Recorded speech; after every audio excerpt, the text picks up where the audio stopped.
While stroke-related deaths have gone down considerably in recent years, many post-stroke patients suffer from hemiplegia, a condition characterized by paralysis in the upper limb, which hampers their ability to execute daily activities. To help with the rehabilitation of such patients, an upper extremity trainer is often used to engage in bilateral exercises. However, these exercises can get monotonous and repetitive. To address this issue, recent studies have integrated rehabilitation with games designed to make the exercises fun and challenging and encourage voluntary participation.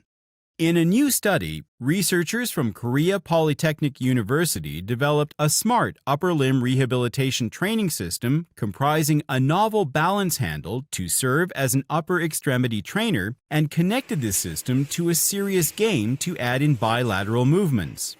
To test their equipment, researchers chose 7 healthy participants and measured the activation of biceps, triceps, and deltoid muscles using an electromyogram, or EMG, while they played the game. Also, the researchers used electroencephalography, or EEG, a technique in which electrodes are used to analyze brain signals to record the participants' brain activity while they were performing simple movements using the balance handle.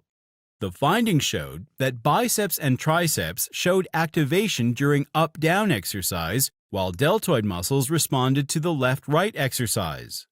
Moreover, the EEG analysis revealed that movement intention, used to quantitatively measure the willingness of patients while tilting the balance handle, was clearly distinguished from the other tasks. This indicated that the upper extremity trainer had a good rehabilitative effect through muscle activation as well as detection of large movement intentions during exercise. Thus, these findings demonstrate the potential of the balance handle to rehabilitate hemiplegic patients, with applications in rehabilitation centers, hospitals, and nursing homes through robotic rehabilitations or nerve control using brain-computer interface technologies. In addition, with the growing market of healthcare for elderly people, it can help meet the increasing demand for specialized medical services for old people, allowing them to improve their physical abilities at home.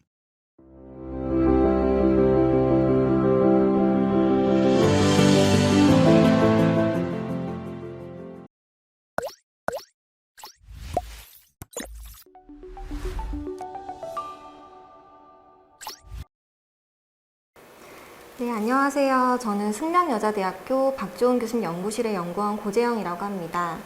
오늘 제가 소개해드릴 기술은 질병 예후 예측 기술 개발에 활용될 수 있는 바이오 마커와 관련된 내용입니다. 저희 연구실에서는 이제 다양한 질병 모델에서 바이오 마커를 발굴하는 연구를 지속적으로 수행해 왔는데요. 오늘은 그 중에서 이제 3중 음성 유방암이라고 하는 질병 모델에 대한 바이오 마커와 관련된 내용으로 기술 소개를 드리고자 합니다. 일단 다음은 오늘 제가 준비한 내용들입니다.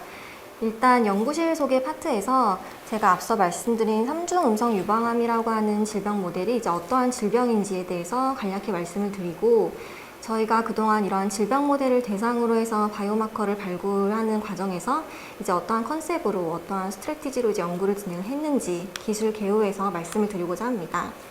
그리고 오늘 말씀드릴 저희의 기술 3중 음성 유방암 바이오마커에 대한 실험적 데이터를 이제 세 번째 실험 결과 파트에서 보여드리고자 하고요.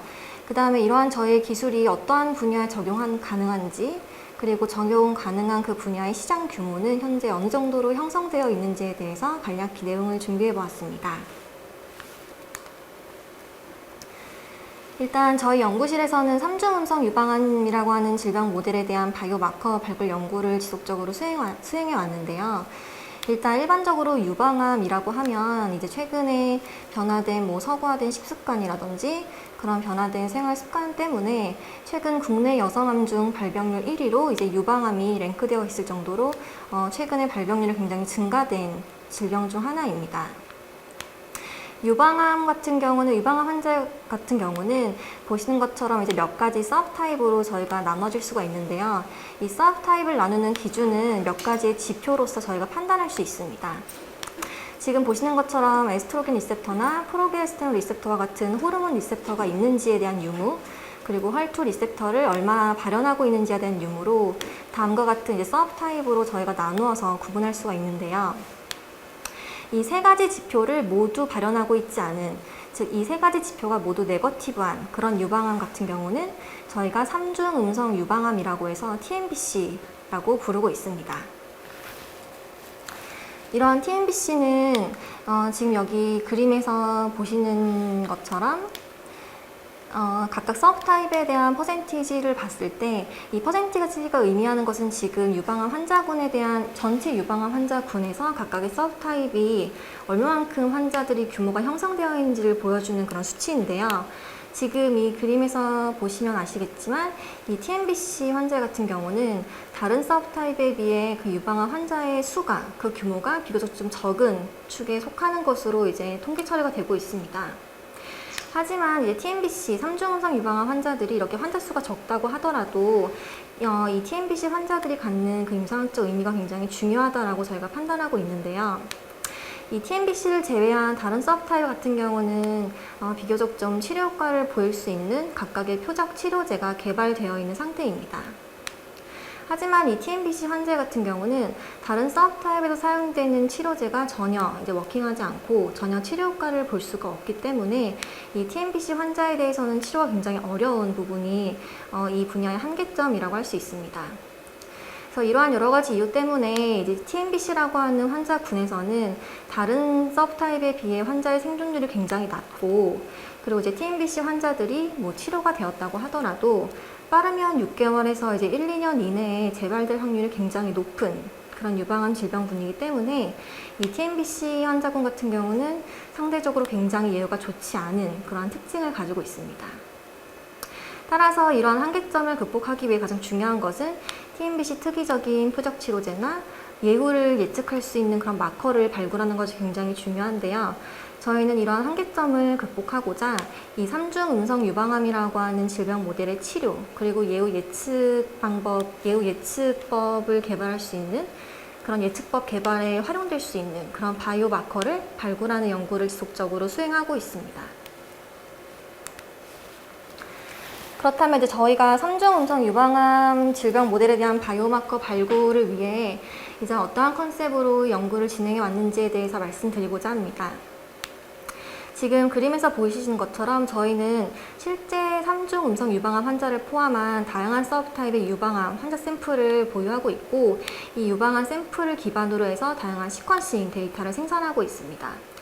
그래서 이러한 환자 샘플을 기반으로 한 시퀀싱 데이터 분석을 통해서 실제로 임상학적으로 유의미한 타깃들이 어떤 것들이 있는지 발굴을 하게 되고, 저희가 발굴하게 된 타깃에 대한 표적 유전자, 그리고 질병 제어 기전 등의 규명을 같이 동시에 진행하고 있습니다. 또한 이렇게 발굴된 타깃에 대한 저희가 치료 효과도 세포 수준이나 아니면은 그 동물 마우스 모델 수준에서 치료 효과도 검증하는 실험을 진행을 하고 있고, 그리고 저희가 발굴한 이러한 타깃들이 실제로 TNBC 환자의 예후 예측법 개발에 활용될 수 있는 바이오 마커인지 그런 가능성을 검증하는 실험을 진행하고 있습니다. 그렇다면 이제 오늘 소개해드릴 기술에서 이제 저희가 발굴한 바이오 마커에 대해 설명을 드리고자 하는데, 오늘 기술 소개에서 말씀드릴 바이오 마커가 이제 어떠한 루트를 통해서 저희가 이제 발굴하게 되었는지에 대해서 실험적 데이터를 보여드리기 전에 먼저 말씀드리고자 합니다. 일단 여기서 보이시는 것처럼 저희는 정상 이제 휴먼 조직과 그리고 TNBC 환자 조직을 확보해서 이 정상과 TNBC 환자 샘플을 기반으로 해서 mRNA 마이크로 어레이를 수행을 하였고, 이러한 마이크로 어레이 수행을 통해서 이제 저희가 TNBC에서 비정상적으로 발현 패턴을 보이는 몇 가지 유전자를 선별을 하였습니다. 그래서 그 몇 가지 유전자 중에서 저희가 가장 바이오마커로 활용될 수 있는 가능성이 높을 것으로 예상되는 그런 타겟을 하나를 선별하였고요. 그 타겟에 대한 이제 TNBC 항암 효과라든지 타겟에 대한 표적 유전자, 그리고 그런 타겟이 실제로 TNBC의 예측 바이오마커로서 활용될 수 있는지, 이러한 일련의 이제 과정들을 걸쳐서 이제 오늘 기술 소개에서 말씀을 드리고자 합니다. 그러면 이제 오늘 저희가 소개해드리고 싶은 이제 기술에 대한 실험적 결과를 보여드리고자 하는데요. 일단 저희가 오늘 말씀드릴 3중 음성 유방암 바이오 마커는 유전자 하나를 가지고 저희가 지금 생각하고 있습니다. 그래서 하나의 유전자를 저희가 오늘 바이오 마커로서 제시를 하고 싶은데, 오늘 발표에서는 그 유전자의 풀네임을 제가 명시하진 않았고, 이렇게 A라는 유전자로 저희가 대체로 이렇게 명명하여 발표하도록 하겠습니다. 일단 지금 A 패널에서 보시는 것처럼 이렇게 TMBC 세포주에서 넌 TMBC 세포주보다 A라는 유전자가 코딩하고 있는 단백질의 발현이 증가되어 있는 것을 확인할 수가 있습니다. 또한 실제로 환자 데이터에서 분석을 해봤을 때 베이절 라이크라고 명시되어 있는 TMBC 환자 그룹에서 이 A라는 유전자의 발현이 가장 증가되어 있는 것을 확인할 수가 있습니다.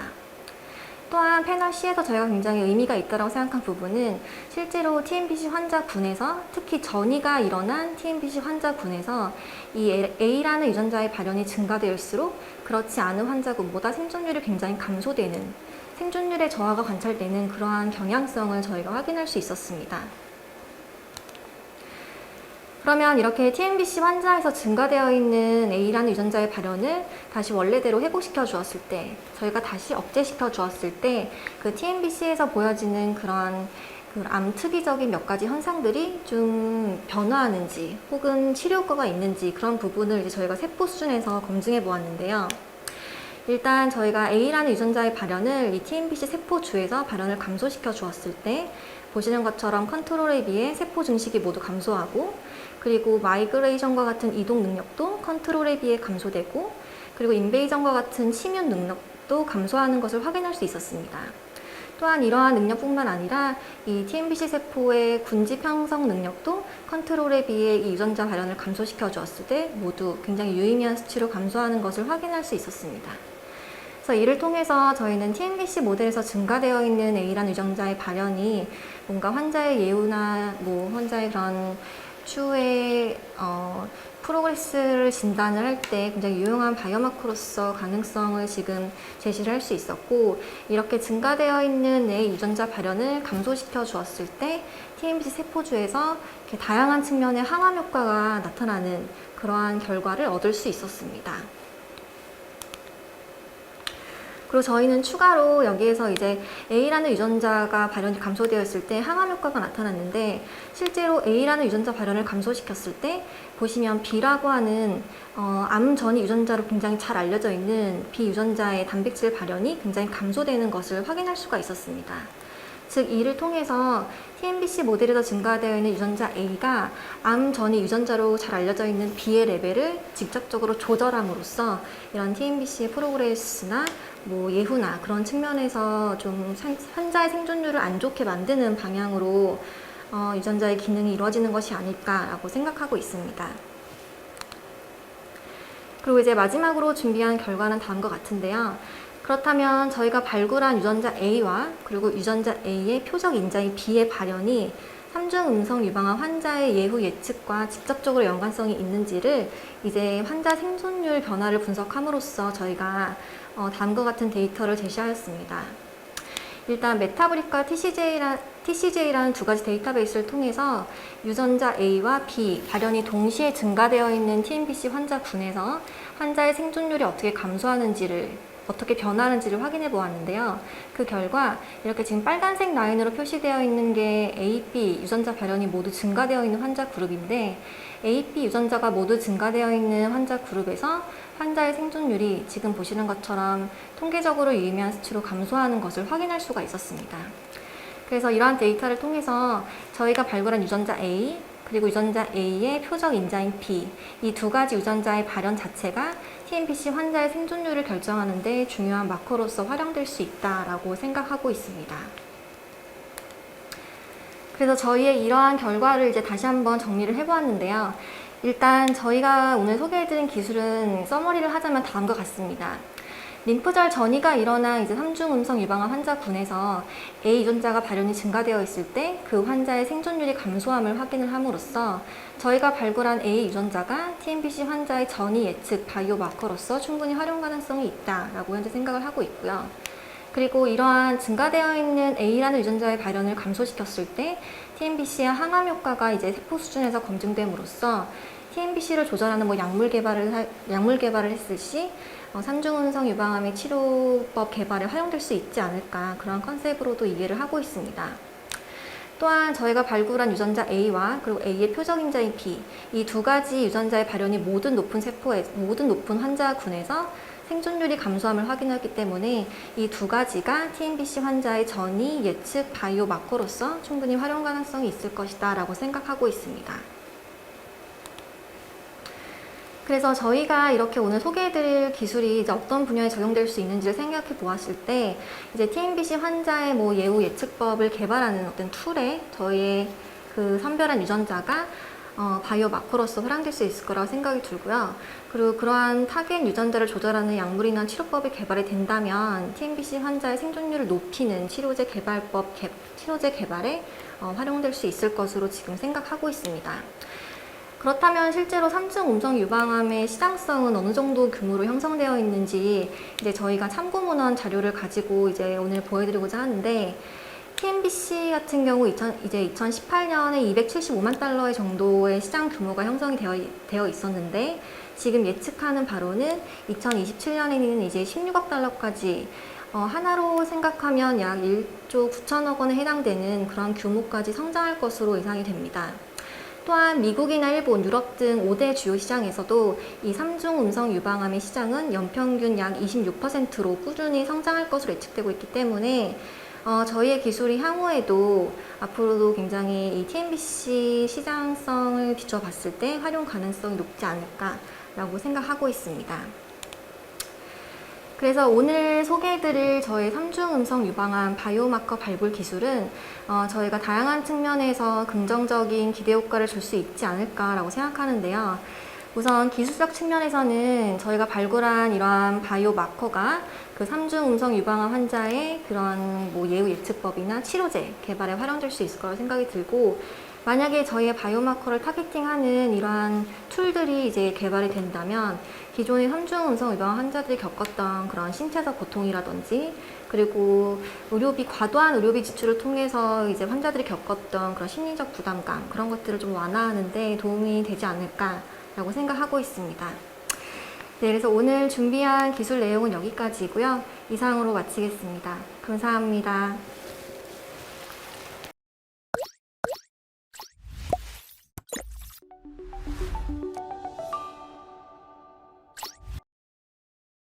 네, 안녕하십니까. 레빈큐브 주식회사의 대표이사를 맡고 있는 최경민입니다.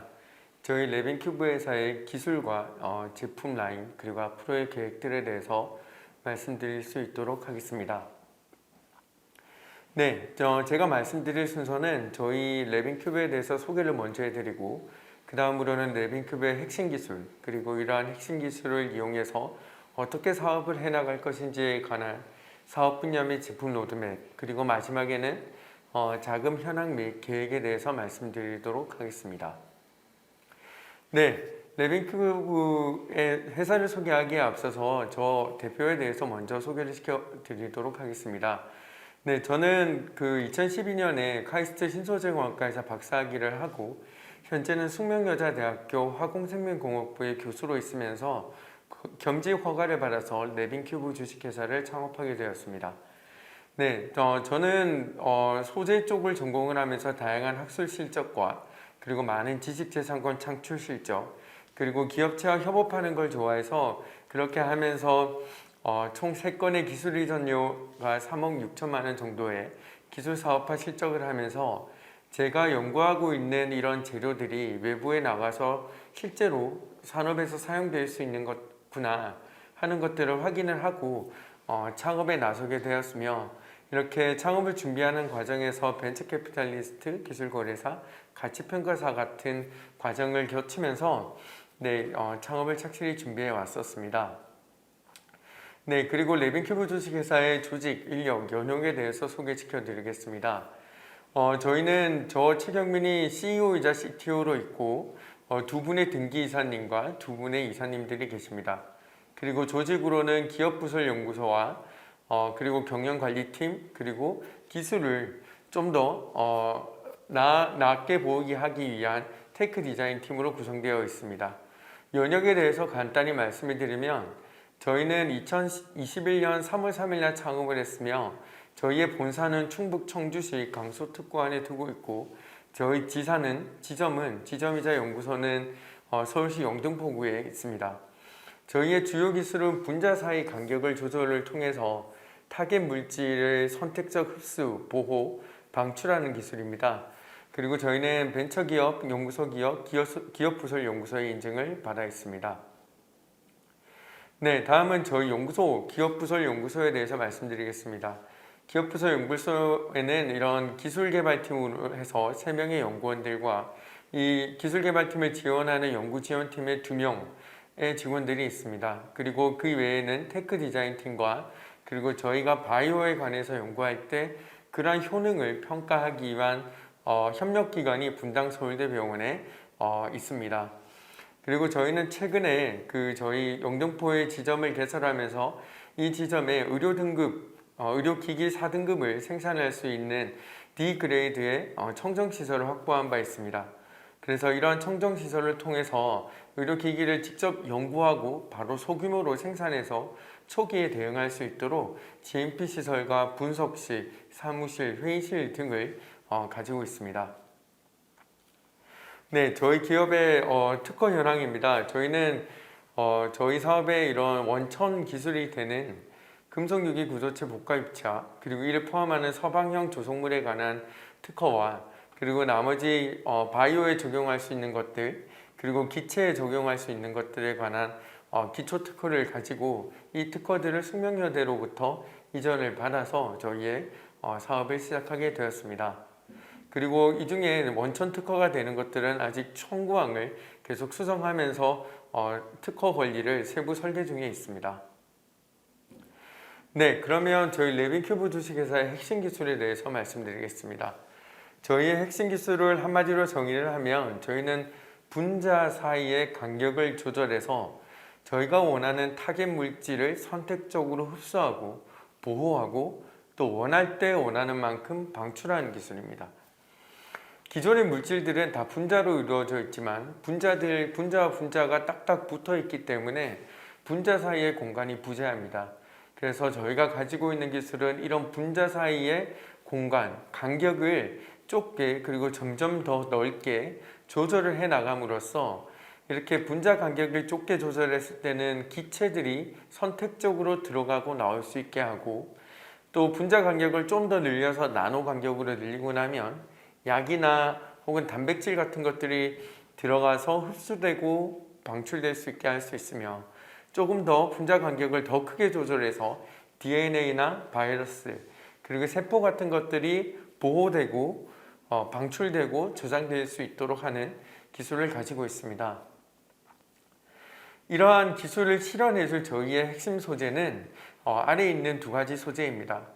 제가 계속 10년 넘게 이렇게 연구해왔던 것들은 메탈 오르게닉 프레임워크라는 MOF라는 소재인데요. 이러한 소재는 분자 사이의 간격을 이런 조인트, 접합체를 통해서 적절하게 늘려놓은 것들입니다.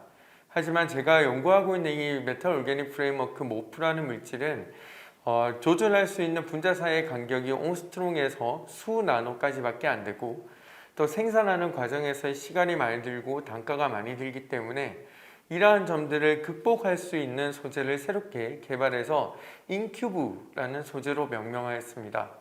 그리고 이 인큐브라는 소재는 분자 사이의 간격을 옹스트롱 단위, 나노 단위, 마이크론 단위까지 조절할 수 있어서 먼저 말씀드린 기체에서부터 분자, 단백질, 세포까지 다양하게 함유되고 보호되고 방출될 수 있도록 하였습니다. 저희는 이러한 인큐브 소재에 대한 원천 특허를 바탕으로 사업을 시작하였습니다. 그래서 저희 랩인큐브에서 다루고 있는 소재의 영역은 기존에 저희가 하던 MOF라는 소재와 함께 그리고 인큐브라는 소재까지 아울러서 저희의 소재 영역으로 사업화에 사용하고 있습니다. 네, 그러면 저희가 이렇게 개발해서 쓰고 있는 인큐브라는 소재의 기능은 타겟 물질을 선택적으로 분리 혹은 제거하거나 또한 보관해서 운송하거나 또한 정량으로 방출하거나 또한 장기적으로 방출할 수 있다는 기능이 있습니다. 그래서 먼저 왼쪽에서부터 보시면은 하나의 분자만 선택적으로 받고 다른 분자는 받아들이지 않는 선택적인 흡수가 있고요. 그리고 이 공간 안에 들어있음으로써 쉽게 변질될 수 있는 분자들이 안에 들어가서 안정적으로 보호될 수 있는 장점이 있습니다. 또한 방출해야 될 때는 저희가 원하는 만큼 컨트롤해서 조절해서 방출할 수가 있습니다. 또한 저희 인큐브 소재는 바이오폴리머와 함께 결합될 수 있기 때문에 장기간 동안 내부의 물질을 천천히 그리고 오랫동안 몇 개월에 걸쳐서 방출할 수 있다는 장점이 있습니다.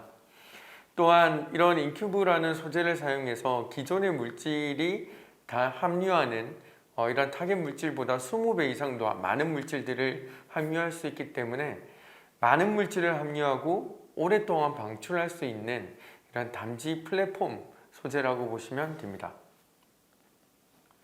네, 그러면 저희의 사업 분야에 대해서 말씀드리겠습니다. 저희의 사업 분야는 우리가 담지할 수 있는 타겟 물질의 크기에 따라서 달라집니다. 그래서 작은 분자 사이의 간격이 있을 때 담지할 수 있는 가스에서부터 점점 더 분자 사이의 간격을 늘려가면서 몰리큘, 그리고 단백질, DNA, 세포, 바이러스 등까지 함유할 수 있으며 이러한 함유할 수 있는 담지 물질에 따라서 저희의 사업 영역을 첫 번째, 가스에 관해서는 반도체용, 특수가스의 제조, 운송, 회수의 사업 영역을 두고 있고 두 번째 사업 영역은 기능성 물질 혹은 약물을 흡수하고 방출하는 미용 및 성형 의료기기의 사업 분야를 두고 있습니다. 그리고 세 번째 사업 분야는 이러한 단백질과 DNA, 세포 등을 이용해서 치료에 사용할 수 있는 조직 재생 관련 의료기기 및 의약품의 저희의 사업 영역을 가지고 있습니다. 그러면 이어지는 슬라이드에서는 각 사업 영역별로 어떠한 아이템을 준비하고 있는지 그리고 현재 준비되는 상황은 어떤지 그리고 왜 필요한지에 대해서 말씀드리도록 하겠습니다. 네, 첫 번째로 말씀드릴 것은 저희의 첫 번째 사업 분야인 반도체용 특수가스의 제조와 운송과 회수에 관한 시장 동향 및 배경을 말씀드리겠습니다. 많이들 알고 계신 바와 같이 세계 반도체 시장의 규모는 4차 산업혁명으로 인해서 점점 더 커지고 있고 앞으로도 계속 증가할 것으로 생각되고 있습니다.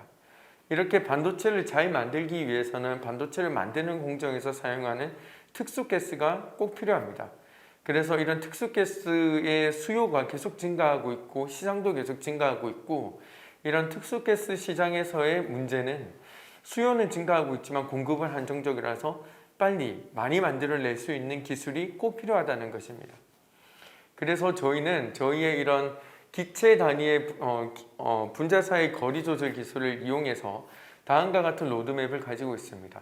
첫 번째로 개발하고 있는 것은 반도체 공정에 쓰일 수 있는 고순도 아세틸렌의 가스 저장 시스템이고요. 두 번째는 이런 비싼 가스인 크립톤 같은 가스를 쓰고 나서 재회수할 수 있는 장치를 개발하고 있고 또 다른 특수가스, 동위원소 등을 분리할 수 있는 물질을 개발하고 그 이외에는 다르게 사용할 수 있는 여러 가지 반도체용 특수가스를 위한 물질을 개발하는 것에 있습니다. 현재 진행되고 있는 상황을 보면 저희는 일단 첫 번째 타겟으로 아세틸렌의 고순도 아세틸렌 실린더를 위한 시제품을 제작하고 있습니다. 또한 2021년에 개발하고자 하는 이런 크립톤 재회수 장치에 대한 기초적인 물질을 개발하고 성능을 평가하고 있습니다.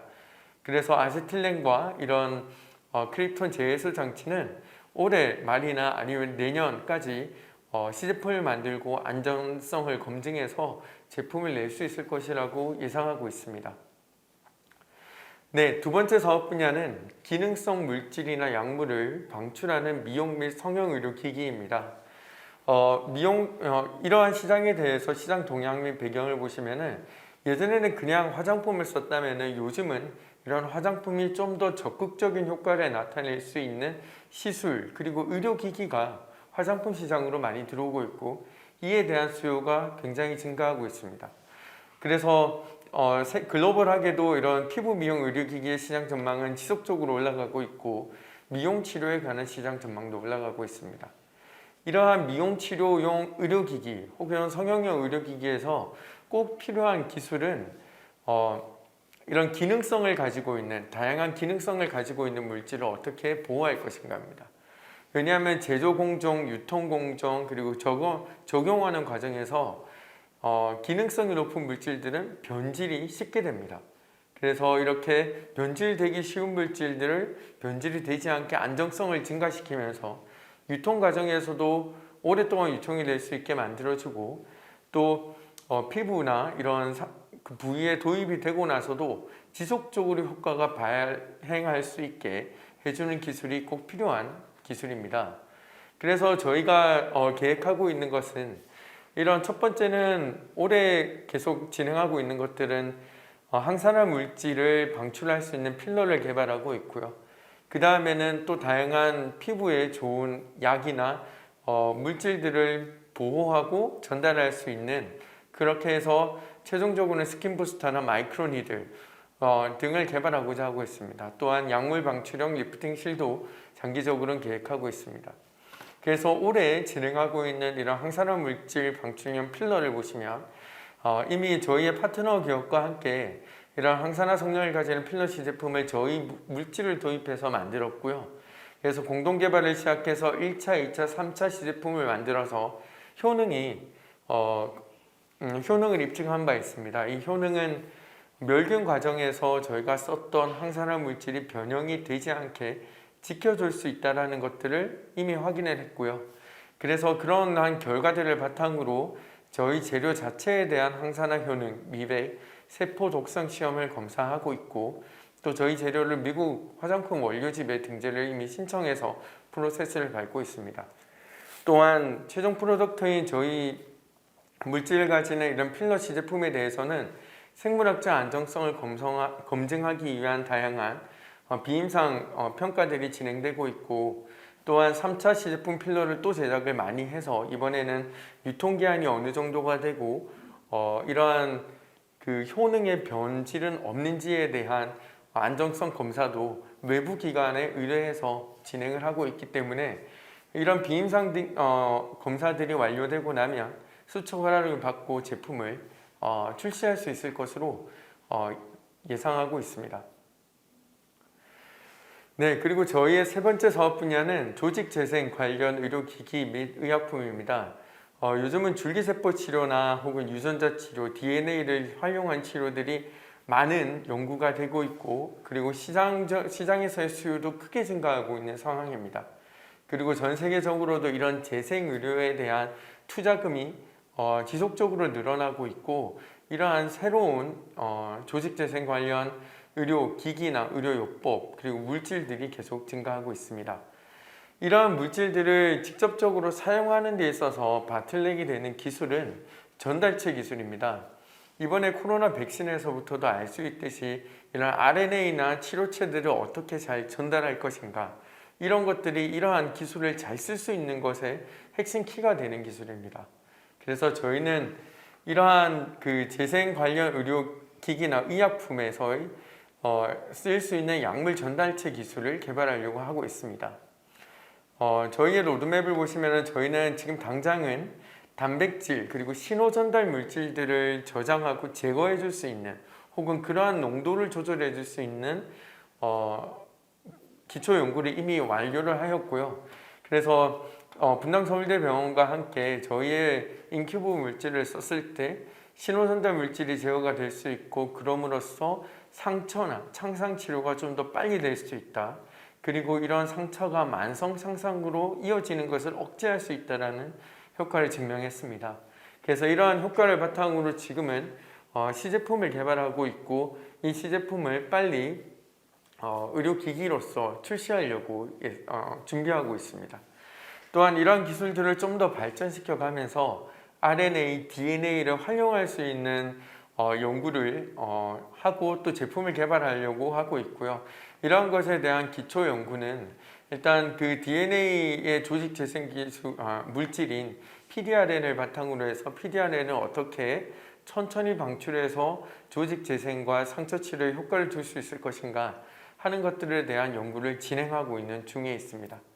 또한 장기적으로 봤을 때 세포 치료제나 이런 줄기세포 관련해서 저희의 인큐브 기술을 도입할 수 있는 기초 연구도 진행을 하고 있습니다. 그래서 저희는 인큐브를 사용해서 줄기세포를 분할을 촉진하고 조절할 수 있다는 것도 기초 연구를 통해서 증명을 완료했기 때문에 이러한 기술들을 계속 개발해 가면서 DNA나 세포치료제 그리고 단백질 부분들을 활용해서 조직 재생 관련 의료기기 및 의약품들을 개발할 수 있을 것이라고 보고 있습니다. 네, 그래서 전반적인 이 세 가지 영역에 대한 사업화 일정들을 보시면 이 표와 같습니다. 그래서 반도체용 특수가스 분야에서 빨리 하나의 성공 사례를 만들어서 여기에 산적한 여러 가지 난제들이 많이 있습니다. 그런 것들을 극복하면서 반도체용 특수가스에 저희 인큐브가 사용되는 제품을 만들려고 하고 있고요. 두 번째는 기능성 물질이나 약물을 방출하는 미용 및 성형 의료기기에서 앞서 보여드린 필러를 성공적으로 런칭을 해서 그 다음에 이어지는 스킨 부스터와 마이크로 니들 같은 다양한 제품에 적용하려고 하고 있습니다. 또한 조직 재생 관련 의료기기 및 의약품은 상처 치료제에서부터 출발하지만 이런 DNA나 세포 치료제에 관한 연구를 고도화시켜 나가면서 좀 더 큰 타겟이나 난제들을 해결해 나갈 수 있는 기술을 개발하고 상용화시켜 나가고자 하고 있습니다. 네, 마지막으로 자금 조달 계획 및 현황 및 계획에 대해서 말씀드리겠습니다. 저희는 지난 8월 달에 시드 투자를 성공적으로 마쳤고 내년 초에 시리즈 A를 진입하고자 열심히 준비하고 있습니다. 또한 국가에서 지원하는 여러 가지 R&D 사업들을 통해서 저희의 기술들을 성장시켜 나가고 있고 또 저희는 그 강서 특구에 위치한 연구소 기업이므로 연구소 기업의 R&D 사업도 받고 있습니다. 그리고 내년에는 팁스를 들어가고자 준비를 하고 있으며 대출에 관해서도 이 유테크밸리라는 기술 보증기금의 프로그램에서 30억 보증을 받아서 그 중에 일부를 적절한 곳에 사용을 하면서 기술을 개발해 나가고 시설을 확충하려는 계획을 가지고 있습니다. 네, 여기까지 저희 랩인큐브의 기술과 제품 로드맵에 대한 발표를 마치도록 하겠습니다. 감사합니다.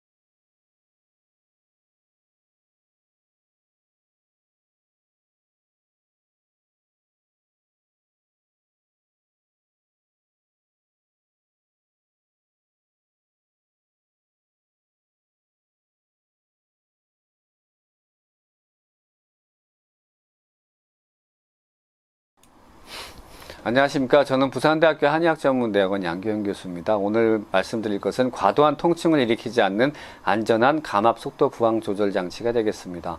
그 두 가지가 되겠는데요. 우선 하나는 압력 조절이 가능한 흡입 펌프 밸브 노즐입니다. 보통 부항을 시술할 때 압력을 조절해서 부항 시술의 안전성을 높일 수 있는 장치로서요. 보통 전동식 대형 펌프라든가 아니면은 일반 수동식 펌프에서는 압력을 조절할 수 있는 장치가 따로 구비되어 있지 않습니다. 이것을 간단한 조절 장치를 부착함으로써 압력을 조절할 수가 있습니다. 그래서 부항 시술의 부작용을 예방할 수 있는 그런 장치가 되겠습니다. 이건 두 가지가 되겠는데요. 그 수동식인 경우에는 최대한 압력을 컨트롤할 수 있는 고정식 압력 조절 장치가 되겠고요. 그 다음에 전동식 같은 경우에는 좀 더 압력을 조절할 수 있는 그러한 장치를 개발하게 되었습니다. 두 번째로 격부항은 부항을 2개 이상을 겹쳐서 시술을 하게 되는데요. 최상단의 압력을 하단의 압력으로 보내서 시술을 하는 것으로서 제가 만든 새로운 부항 시술 방법이 되겠습니다. 이것은 감압 속도를 조절하는 그 감염 예방 부항법이 되는데 상단의 압력을 아래로다가 전달함으로써 이 하단에 부드럽게 압력이 조절되면서 펌프의 오염원이 하단의 부항에 들어가지 않는 조절 장치가 되겠습니다. 이 부항 장치를 시술을 하게 되면 일단은 오염원이 하단의 그 부항에 들어가지 않는 게 있고, 또 부항을 시술을 하게 되면 보통 그 약간의 불편한 감이 있는데, 압력이 천천히 들어감으로써 통증을 유발하지 않습니다. 이래서 그 환자가 훨씬 더 부항 시술에 거부감이 없게 되겠습니다. 그래서 보통 면도기의 다중 면도날은 더 나은 면도를 위해서 많이 사용하고 계시죠. 마찬가지로 저희가 만든 이 부항도 환자의 안전을 위한 선택으로 만들게 되었습니다. 감사합니다. 네, 보통 부항 내부에 새로운 부항을 장착하는 부항 방식이 두 가지가 있습니다. 그래서 이것도 대부분의 감염을 예방할 수 있는 부항 장치로 사용이 되는데요. 근데 이것은 부항을 시술하게 되면 통증이 발생을 하게 됩니다. 이것을 그 통증을 줄여줄 수 있는 부항 장치는 아니었기 때문에 제가 만든 것은 부항 시술에 있어서 통증을 좀 덜 느낄 수 있게 만든 거고, 또 하나는 감염을 예방하는 데 있어서 중요한 장치라고 생각을 합니다. 지금 이 장치는 제가 3D 프린팅을 해서 다 만들었습니다. 만들어서 기술 이전 단계까지 갈 수 있는 상황까지 되어 있고요. 두 가지 모두 밸브 장치와 겹부항 장치도 다 제가 만들었고, 거의 기술 이전까지 갈 수 있는 상황까지 보시면 되겠습니다.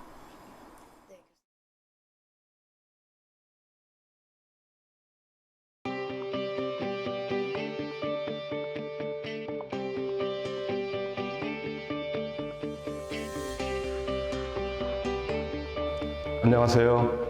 오늘 기술 설명회를 하게 된 의예과 윤태영 교수라고 합니다. 제가 오늘 설명드릴 내용은 플록세틴과 플록세틴 플러스 바이타민 C를 이용한 중추신경계 질환 치료제 개발, 특히 척수 손상과 뇌졸중과 관련된 연구 결과를 소개해드리고자 합니다.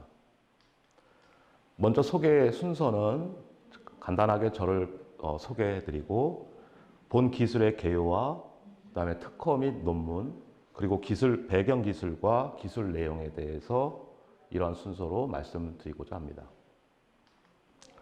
먼저 본인은 오랫동안 그 중점 분야가 척수 손상과 척추관 협착증, 그리고 뇌졸중과 뉴로패스 페인이라고 하는 신경병성 통증 연구와 관련된 일을 하고 있습니다.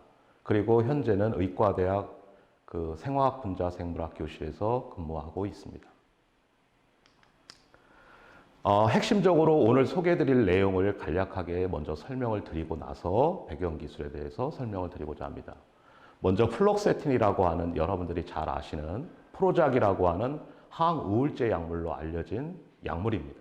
이 약물이 새로운 타겟 효과가 있다라고 하는 내용을 가지고 설명을 드리고자 합니다.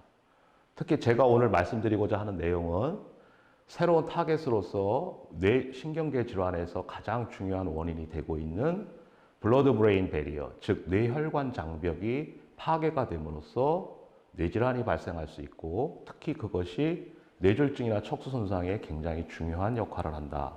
그러한 과정에 플록세틴 또는 플록세틴 바이타민 C가 뉴로프로텍티브한 이펙트를 나타낸다는 연구 결과를 소개해드리고자 합니다. 그래서 첫 번째는 플록세틴과 관련된 연구 내용을 말씀을 드리고, 두 번째는 플록세틴과 바이타민 C 복합제를 이용한 연구 결과를 말씀드리고자 합니다. 이러한 연구 결과는 저희들이 생각하기에 이러한 척수손상이나 뇌졸중뿐만이 아니라 향후 앞으로 연구를 해야 되겠지만, 이러한 알츠하이머나 파킨슨 디지즈 또는 헌팅턴 디지즈와 같은 퇴행성 뇌질환에서도 효과가 매우 좋을 거라고 판단하고 있습니다.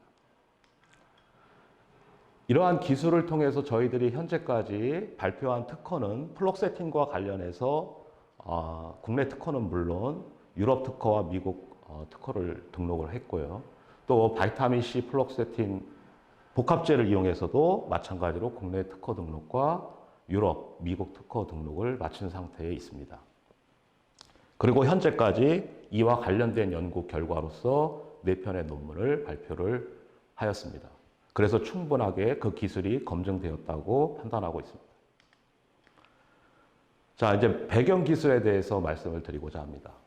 뭐 여러분들 다 아시다시피 우리가 여러 가지 신경계 질환이 있는데 여기 이스케미아라든가 또는 트라우마틱 브레인 인저리라든가 갑자기 사고에 의해서 나타날 수 있는 질병이 되겠고 또 스파이럴 코드 인저리도 마찬가지로 사고에 의해서 나타나는 질병입니다. 그리고 뉴로로지컬 디스오더라고 해서 우리가 퇴행성 뇌질환, 알츠하이머, 파킨슨, 헌팅턴 같은 이러한 퇴행성 뇌질환들이 있습니다. 제가 오늘 말씀드릴 내용은 그 중에서도 바이 액시던트, 즉 사고에 의해서 갑자기 일어날 수 있는 뇌졸중과 척수 손상과 관련해서 말씀드리고자 합니다. 뇌졸중이나 척수 손상에서 현재 임상에서 치료되고 있는 약물은 거의 없습니다. 즉 우리가 골든 타임이라고 하는 시간 내에 환자가 뇌졸중이 걸렸을 때 병원을 오게 되면 유일하게 치료받을 수 있는 약이 혈전용해제, TPA라고 하는 혈전용해제를 투여받는 것이고 척수 손상에서는 스테로이드 호르몬 중에 하나인 메칠 프레디솔론이라고 하는 약물이 현재 유일하게 FDA 승인을 받고 사용되고 있지만 그 효과가 굉장히 미비합니다. 또 사이드 이펙트가 굉장히 심하기 때문에 실제 임상에서는 많이 사용되고 있지 않는 현실입니다. 지금 슬라이드에서 보시는 것은 퇴행성 뇌질환 중에서도 가장 대표적인 파킨슨병이라든가 알츠하이머병을 가지고 있는 환자에게 현재 임상에서 처방되고 있는 약들을 보여주고 있는데 파킨슨 디지즈 같은 경우는 주로 L도파, 또 알츠하이머 디지즈 같은 경우는 아세틸콜린 에스터레이즈 이니비터라고 하는 약물을 타겟으로 해서 개발이 된 약물들을 처방받고 있지만 이러한 약물들은 치료제가 아니라 증상을 딜레이 시켜주는 그러한 효과를 나타내는 약물입니다. 제가 오늘 소개시켜 드리려고 하는 뇌졸중이나 척수 손상 같은 경우에는 이러한 약물들이 거의 개발이 되어 있지 않은 상태고 그러한 환경에서 결국은 치료제가 빨리 개발이 돼야 되겠다. 그것이 가장 중요한 언맷 니드가 되겠습니다. 다음 슬라이드에서 이렇게 보면 보통 우리가 뇌졸중이나 척수 손상을 타겟으로 해서 약물을 개발할 때 타겟을 우리가 크게 카테고리로 네 가지로 우리가 나눠볼 수 있는데 첫 번째가 글루타메이트 리셉터 안타고니스트를 개발한다거나 또는 아이언 채널 모듈레이터를 개발한다거나 그 다음에 엔타이 인플라머토리 에이전트 즉 항소염제를 개발한다거나 또는 다량으로 생성되는 라디칼을 제거할 수 있는 프리 라디칼 스캐빈저 이러한 카테고리로 약물을 많이 개발하고 있습니다. 그렇지만 이렇게 많은 회사에서 이런 약물들을 개발하고 있지만 현재까지 임상에서 성공해가지고 환자한테 적용되는 약물은 아직까지 전혀 없는 상태입니다. 자, 그러면 지금까지 왜 이런 많은 신경과학자들이 연구했음에도 불구하고 왜 치료제가 개발되지 않았을까를 가지고 저는 많이 고민을 했었고 혹시라도 그 타겟이 우리가 잘못 설정된 것이 아닌가라는 관점에서 새로운 타겟을 발견하고자 했습니다. 그래서 그 이유 중에 하나는 보통 많은 신경과학자들이 NMDA 리셉터 미디에이티드 엑사이터 톡시티, 즉 글루타메이트 톡시티에 의한 셀 데스와 또는 억서티브 스트레스에 의한 셀 데스 또는 염증 반응에 의한 셀 데스 이러한 곳에 많은 타겟을 두고 약물을 개발을 해가지고 임상 연구를 했지만 대부분 다 실패를 했습니다. 그래서 그 원인이 무엇일까를 생각해 보니까 바로 그 뒤에 오는 블러드 브레인 배리어 디스펑션이라고 하는 중요한 패서로지컬 현상이 있는데 이것을 막아야만 임상에서 좋은 효과를 나타낼 수 있는 치료제를 개발할 수 있지 않을까라는 관점에서 연구를 하기 시작했고 또한 뇌졸중과 마찬가지로 척수 손상도 사고에 의해서 갑자기 우리가 척추를 다치게 되면 우리가 블러드 브레인 배리어가 메카니컬 데미지에 의해서 깨지게 됩니다. 그렇게 되면 뇌졸중과 마찬가지로 인플라메이션도 일어나고 또 옥서티브 스트레스도 일어나고 이러한 것이 일어나지만 그와 병행해서 블러드 브레인 배리어 디스럽션이 계속해서 일어나기 때문에 척수 손상에서도 마찬가지로 세라피틱 타겟을 블러드 브레인 배리어 디스럽션, 즉 뇌혈관 장벽이 파괴되는 것을 막는 것에 저희들은 포커스를 해서 연구를 하게 되었습니다.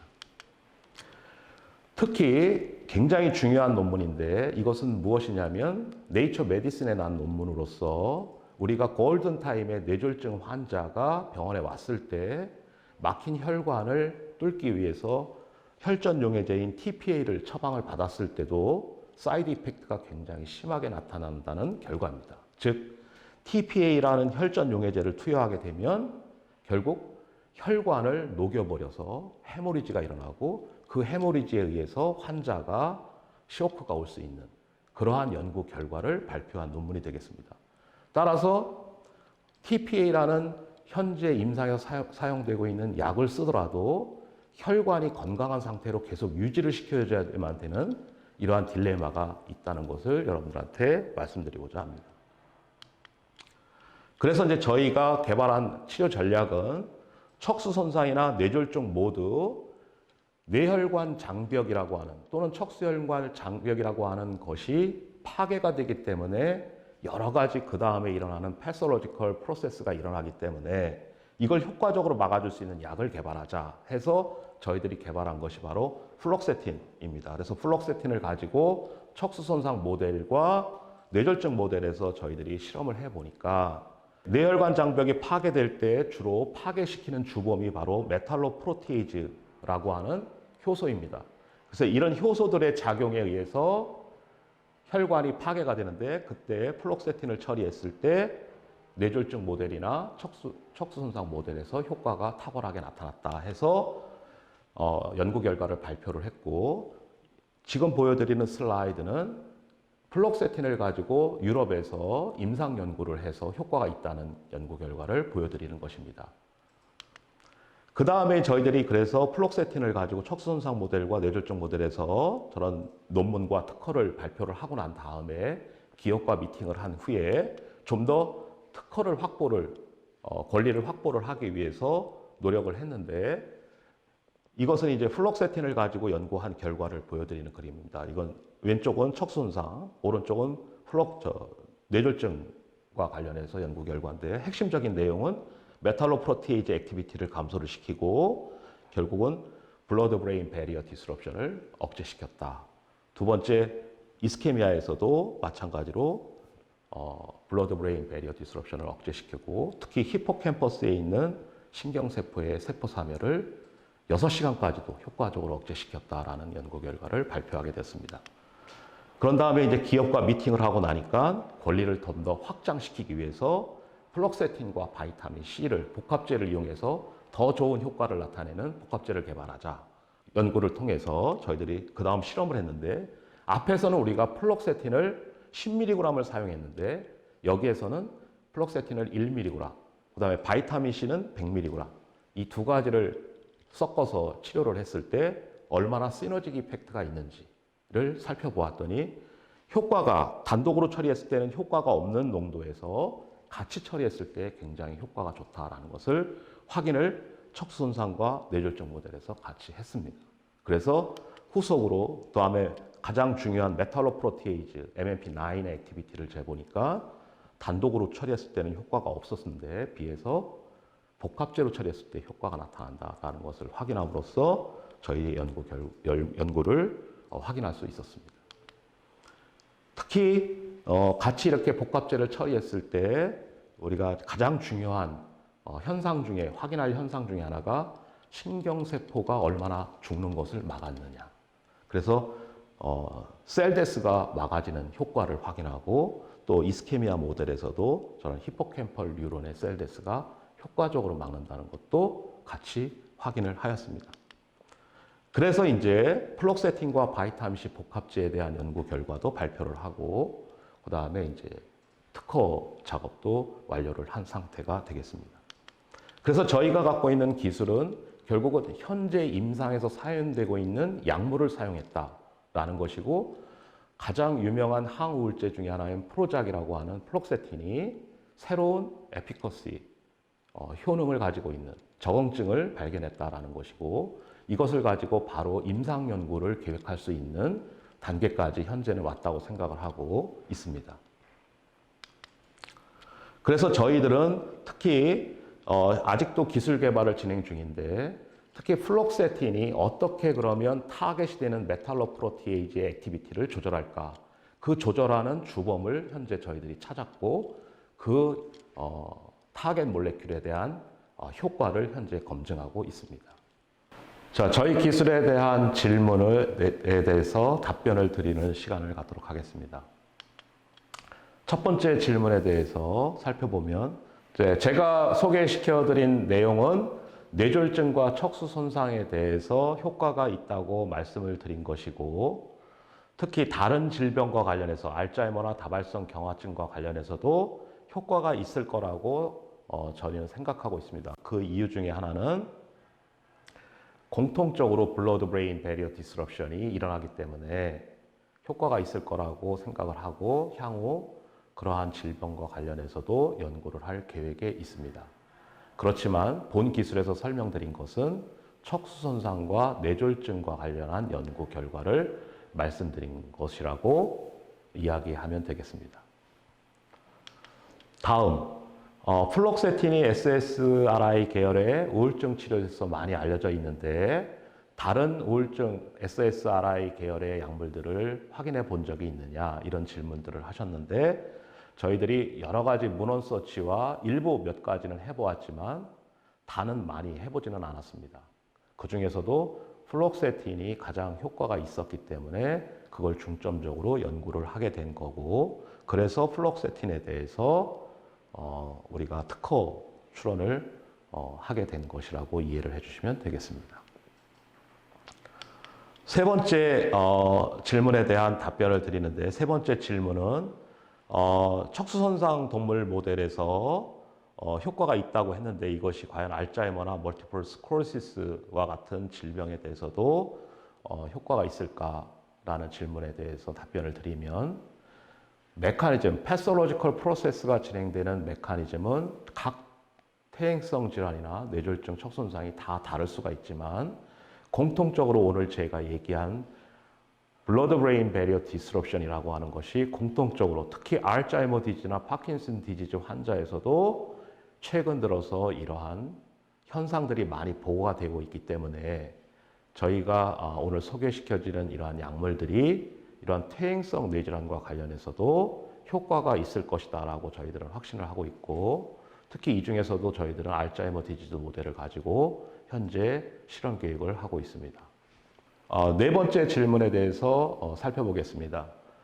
플록세틴은 항우울제로 알려져 있는데 질문 내용은 바이타민 C 결합에 의해서 시너지 효과를 보이는지를 질문하셨습니다. 이건 맞습니다.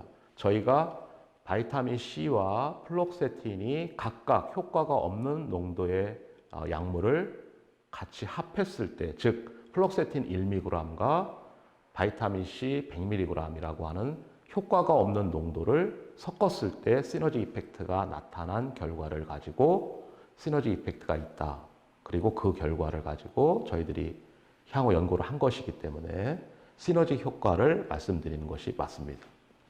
그 다음에 신경세포 보호작용이 있다고 말씀드렸는데 그것은 직접적으로 신경세포 보호작용도 있을 수 있지만 저희들은 블러드 브레인 배리어 디스럽션이 파괴가 억제되면서 그 혈액에서 들어오는 면역세포들에 의한 염증 반응이라든가 여러 가지 옥시다티브 스트레스라든가 이런 것이 억제가 되니까 신경세포 사멸이 억제가 됐다라고 하는 그러한 방향으로 저희들은 해석하고 있고 직접적인 효과, 즉 신경세포의 직접적인 효과를 나타낼 수 있다는 측면에서는 아직 저희들이 직접적으로 확인해 본 것은 없습니다.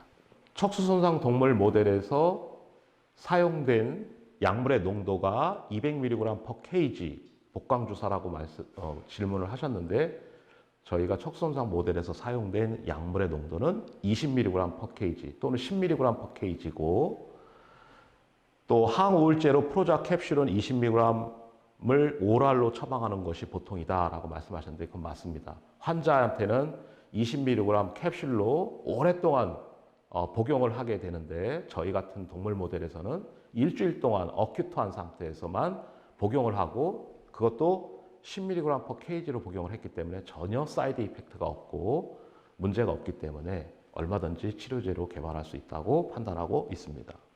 감사합니다.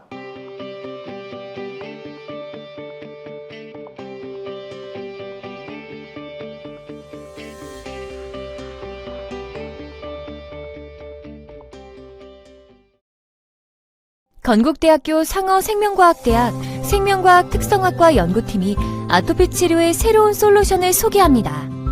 아토피 피부염은 면역과민으로 생기는 만성 질환입니다.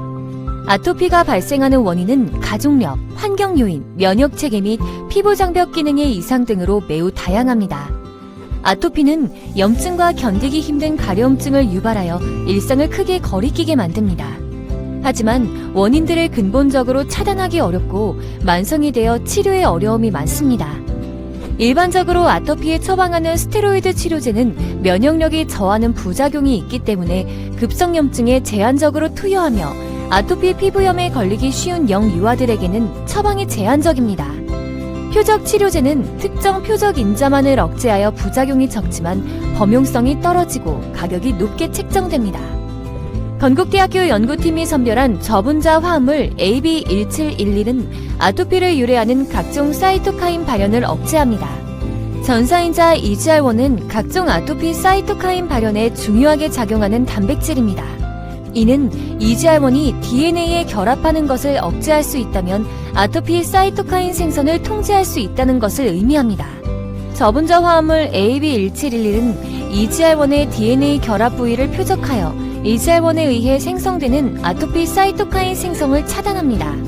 아토피를 유발시킨 마우스를 대상으로 한 동물 실험에서 AB1711 효과는 매우 긍정적이었습니다.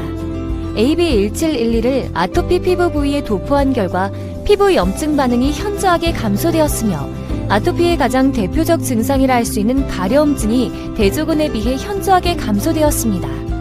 조직학적 분석을 통하여 피부 염증 부위로 침투되는 염증 세포가 현저하게 감소되었으며 포피와 진피 부위의 염증이 현저하게 개선되었음이 관찰되었습니다. 본 연구팀이 개발한 AB1711 아토피 표적 치료제는 유전자 단계에서 아토피 초기 증상과 진행 과정을 제어합니다. 기존 치료제 대비 치료 효과는 우수하지만 부작용이 발생할 여지는 매우 적습니다.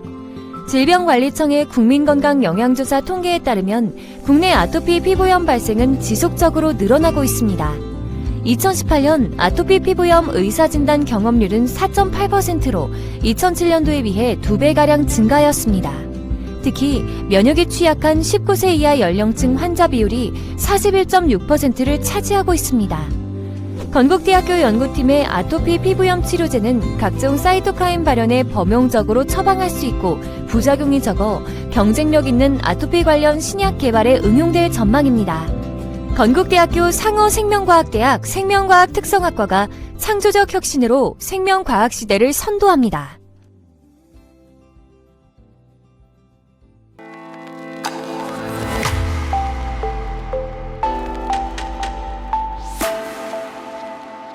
비알코올성 지방간은 알코올 섭취와 무관하게 간세포의 지방이 과도하게 축적되며 간 장애를 초래하는 질환입니다.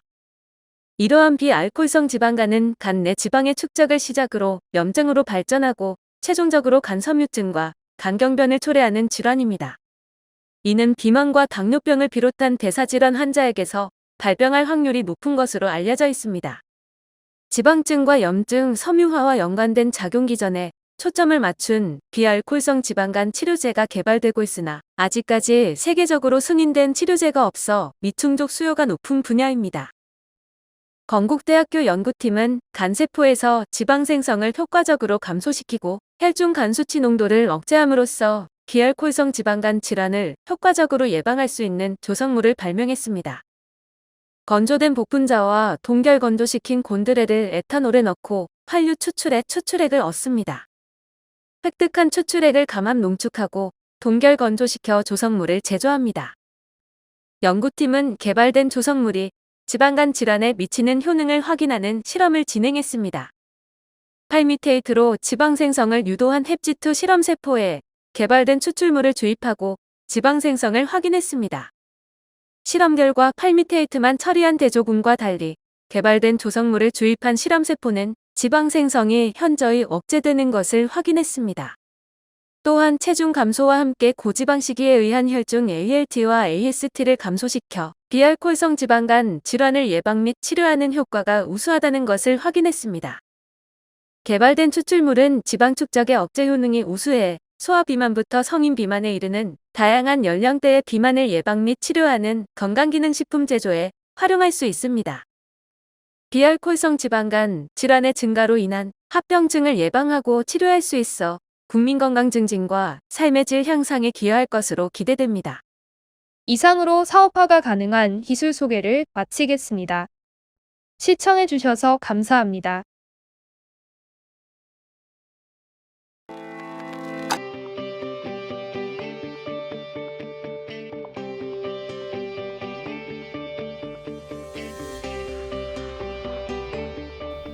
네, 안녕하십니까. 저는 경희대학교 한의과대학 침구학 교실의 이상훈 교수입니다. 오늘 제가 말씀드릴 내용은 제가 특허를 갖고 있는 안면 운동 장치에 대해서 설명을 드리고자 합니다. 먼저 소개, 기술의 개요, 특허 및 논문, 배경 기술 내용에 대해서 말씀을 드리겠습니다. 예, 먼저 제 소개를 드리면 저는 한의학 중에서 침구학을 전공하고 있습니다.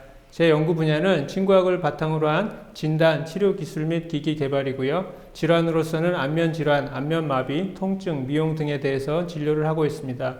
또한 전신적인 여러 증상이 나타날 수 있는 자율신경계 질환에 대해서도 진료 및 연구 주제로 삼고 있습니다. 저의 주요 경력은 주로 국제화 부분과 개발 분야 쪽을 하고 있는데요. 현재 경희대학교 국제한의학교육원장을 맡고 있고 한방병원에서는 교류협력부장 안면마비센터장을 맡았었습니다. 그리고 현재 친구과장을 하고 있고 저는 한의학에 좀 국제화에 관심이 많았기 때문에 좀 국제활동을 많이 했습니다. 그래서 WHO 전통의학협력센터인 동서의학연구소의 부소장을 맡고 있고 미국에서 존스홉킨스라는 대학에서 펠로우십과 경영대학원에서 공부를 잠시 하였었고요. 그리고 이제 귀국해서는 서울대 보건대학원에서 보건학 석사를 하고 현재는 경희대학교 경영대학원에서 의료경영학을 공부하고 있습니다. 활동으로서는 대한친구학회 부회장을 하고 있고 공학에 좀 관심이 많았기 때문에 대한의용생체공학회 학술위원을 하고 질환으로서는 한의안면성형학회와 그리고 WHO 전통의학 분야의 자문위원을 역임하였었습니다. 예, 이건 제가 주로 이제 활동하고 있는 것들에 대한 모습인데요. 국제 진료를 담당하기도 하고 미국에서 연구 생활도 하였고 WHO 활동을 했고 그리고 이제 여러 학생들에게 전 세계 여러 학생들에게 한의학을 알려주기 위해서 많이 노력을 하고 있습니다. 예, 먼저 저희 안면마비 센터에 대해서 잠시 설명을 드리면 왜냐하면 오늘의 주제가 안면운동 장치이기 때문에 제가 안면운동 장치에 대해 생각을 하게 된 이유는 안면마비 센터에서 매일 수십 명의 환자들을 매일 보다 보면 좀 더 효과적인 진료 방법이 없을까 이런 거에 대해서 좀 생각을 많이 해보게 됐습니다. 저희 안면마비센터는 저희가 1970년대에 경희의료원 한방병원이 생긴 이래로 계속 그 많은 환자들을 계속 보호하고 있는 질환으로서 안면마비센터가 있는데 아마도 전 세계에서 가장 크고 가장 먼저 생긴 안면마비센터라고 생각을 합니다. 그래서 안면마비만을 전임으로 전담해서 치료하는 교수님들이 5분 정도 계시고요.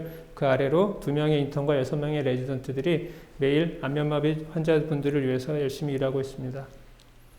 그리고 2주간의 입원 프로그램도 있습니다. 먼저 제가 설명드릴 안면운동 장치의 기술의 정의는 본 발명은 운동 및 장치에 관한 것으로 안면 얼굴의 좌측 또는 우측 중에 정상 범위에서 신호를 받아서 반대쪽 마비된 측에 적절한 치료 자극을 주는 것을 목표로 하고 있습니다. 그래서 이것의 활용 분야는 당연히 일단은 안면신경 마비에 쓸 수 있고요. 요즘에는 얼굴에 여러 가지 미용 목적이든 아니면 재건 목적이든 여러 가지 안면 수술을 하게 되는데 수술 후 후유증으로 인해서 얼굴에 마비가 되는 경우도 많이 발생하고 있습니다. 또한 큰 수술은 아니더라도 여러 가지 시술, 여기 주사들 많이 맞는 것들 아실 겁니다. 그래서 그런 시술 후유증으로도 마비들이 올 수 있는데 이런 여러 가지 시술이나 수술로 인한 후유증에도 마비가 생겼을 경우에 저희의 이 기술을 적용할 수 있지 않을까 싶고요. 당장은 이것이 현재는 근육의 어떤 재활치료 목적으로 쓰고 있지만 이런 기술들이 좀 더 발전하게 된다면 얼굴을 중심으로 한 여러 가지 미용이나 어떤 표정의 훈련 같은 경우에도 응용할 수 있지 않을까 생각을 하고 있습니다. 제가 갖고 있는 특허들을 일부 소개를 드리겠습니다. 저는 사실은 한의사이지만 원래는 이제 공학에 좀 관심이 많았기 때문에 한의학과 공학을 적절히 접목을 해서 한의학도 예전처럼 그저 맥으로 진단을 하고 침으로 시술을 하는 이런 기본적인 것도 물론 중요하지만 발전적으로 현재 IT 기술들과 잘 접목을 해서 한 단계 도약할 수 있는 것들에 대해서 늘 많은 생각을 해오고 있습니다. 그래서 그러한 관련은 제가 전문 영역에 대해서 공학을 좀 접목하기 위해서 여러 가지 생각들을 하고 특허들을 내었습니다. 그래서 첫 번째 것은 실시간 피드백 제어를 이용한 신체 자극 장치들이 있고요. 그리고 다기능 신체 자극 모듈, 그 다음에 피하 임피던스를 측정하는 임피던스 라인 스캐너 및 그 동작 방법, 그리고 오늘 말씀드릴 안면 운동 장치, 그리고 침 연구를 위해서 거짓 침 세트, 그리고 한방 침과 이를 이용한 한방 침 세트를 단독 또는 공동으로 특허를 갖고 있습니다.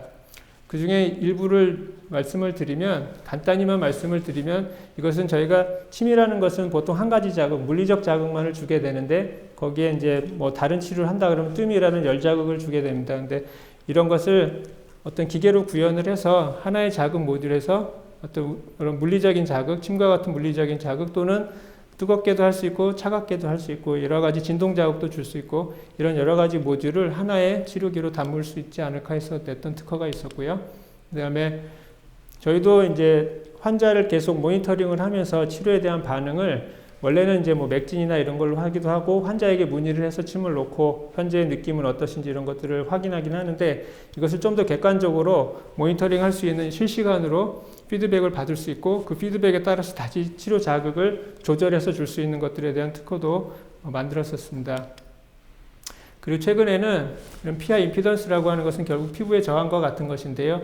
우리가 이 등에는 오장육부 여러 가지 진단할 수 있는 장치들이 있는 그 치료 및 진단점들이 있습니다. 근데 이런 것들을 현재는 눌러보거나 색깔을 눈으로 확인해서 이상을 보는데 이것을 좀 더 객관화해서 볼 수 있기 위해서 우리가 경혈에는 피부의 전기 저항이 낮고 전기가 잘 통한다는 그런 특성이 있다고 알려져 있습니다. 그래서 이것을 좀 더 이제 객관하고 가시적으로 볼 수 있도록 하기 위해서 피하 임피던스를 동시에 여러 곳을 자극을 그 수치를 측정을 해서 그것을 그래프로 그려서 어느 장부 또는 어느 경락이 문제가 있는지 이런 걸 확인할 수 있는 것도 저희가 개발을 해서 이제 동물 실험까지는 했었습니다. 다음으로 안면 운동 장치에 대한 특허가 있는데 이에 대해서는 좀 더 상세하게 말씀을 드리도록 하겠습니다. 예, 뭐 최근에 제가 이제 국제 저널에 냈던 저널들인데 뭐 여러 가지 주제에 대해서 연구들을 많이 하고 있고 최근에는 일단은 좀 연구 생활을 많이 하다 보니까 이제는 그냥 연구로서 끝날 것이 아니고 보다 어떤 실질적으로 우리 환자들이나 연구자들에게 도움이 될 수 있는 어떤 기기를 개발하고자 해서 좀 더 이제 특허나 이런 쪽에 산업화하는 쪽에 좀 더 관심을 많이 갖고 있습니다. 우선 오늘 그 안면 운동 장치와 관련해서는 안면 마비에 대해서 조금 설명을 드리도록 하겠습니다. 안면 신경 마비라는 것은 우리 7번 뇌신경이 12개가 있는데 그 중에 7번 뇌신경이 손상을 받게 되면 한쪽에 얼굴에 대표적으로는 얼굴 근육을 마음대로 움직이지가 못하는 게 그게 제일 특징적인 증상이고요. 그리고 그 안면신경 우리 귀 주변으로 해서 앞으로 나오기 때문에 이 귀 쪽에 심한 통증이 있을 수 있고 감각은 원래는 대부분이 안면 그 운동신경이기 때문에 못 움직이는 게 특징적이긴 한데 사람들에 따라서는 뭐 감각도 조금 불편하거나 그런 느낌은 좀 있을 수도 있고요. 특히 귀에 통증 같은 것들이 있을 수 있고 눈물이 많이 나거나 또는 안 나거나 또는 뭔가 음식을 맛을 보고자 할 때 안면신경이 우리 그 같은 쪽의 혀의 앞쪽 3분의 1을 맛을 지배하는데 해서 안면마비가 왔을 경우에는 맛을 잘 느끼지 못하는 그런 불편한 감도 있을 수 있습니다. 그러면 과연 현재까지의 안면마비의 재활치료를 위해서는 어떤 치료법들이 있냐 하면 그 현대의학에서는 대표적으로 스테로이드라는 약을 고용량을 쓰게 되는데 만약에 60kg이다 그러면 약을 한 12알 정도까지도 이렇게 많이 복용을 하게 되고 많이 심하면 주사요법을 통해서 약을 주입하게 돼서 결국은 염증을 줄여주는 걸 목표로 하고요. 그리고 바이러스 수포가 잡혀서 바이러스성인 것이 확인이 되면 항바이러스에도 같이 병용을 합니다. 그래서 그 염증을 줄여주는 데는 탁월한 효과가 있지만 이것은 보통 한 열흘이나 4회 정도 쓰고 나서는 그냥 기다리는 수밖에 없거든요. 다른 치료는 없고 염증이 이제 가라앉았으니까 신경이 회복되는 것을 기다려보자. 이제 이런 것들이 기존에 이제 기본적인 치료법이고요. 한의학에서는 이렇게 침을 놓고 따뜻하게 온열 치료를 해주고, 그리고 좀 더 이제 좀 적극적인 치료를 위해서는 결국 우리 신경이라는 건 전깃줄에 비유할 수가 있는데, 이 전깃줄에 망가진 거라고 생각을 하면 결국 우리가 근육을 바깥에서 전기 자극을 줘서 인위적으로 다시 움직일 수 있는, 재활할 수 있는 방법이 있는데, 그리고 이렇게 침을 놓거나 다른 물리적 자극으로서 다른 침을 꽂지는 않지만 여기에 전기 자극을 주는 방법들이 있습니다. 근데 요거에 대한 단점에 대해서는 조금 이따 말씀을 드리도록 하겠습니다. 결과적으로 어떤 안면마비의 재활을 치료를 위해서만 특화된 전문 장비는 아직도 전혀 없다는 것을 알게 되었습니다. 그래서 안면마비의 특징은 물론 양측으로서 드물게 올 수도 있지만 대부분에 있어서는 한쪽으로만 오게 됩니다. 그래서 한쪽은 마비가 되고 한쪽은 정상인 이런 상태가 대부분이고요. 그래서 기존의 것을 보면 이거는 전침 자극을 줬을 때인데요. 전침 자극을 주게 되면 나의 의지와 상관없이 강제적으로 계속 자극을 주게 됩니다. 그래서 이런 점이 어떻게 보면 그냥 당연하다고 할 수 있지만 분명히 개선을 해야 될 부분이 있다고 저는 생각을 했습니다.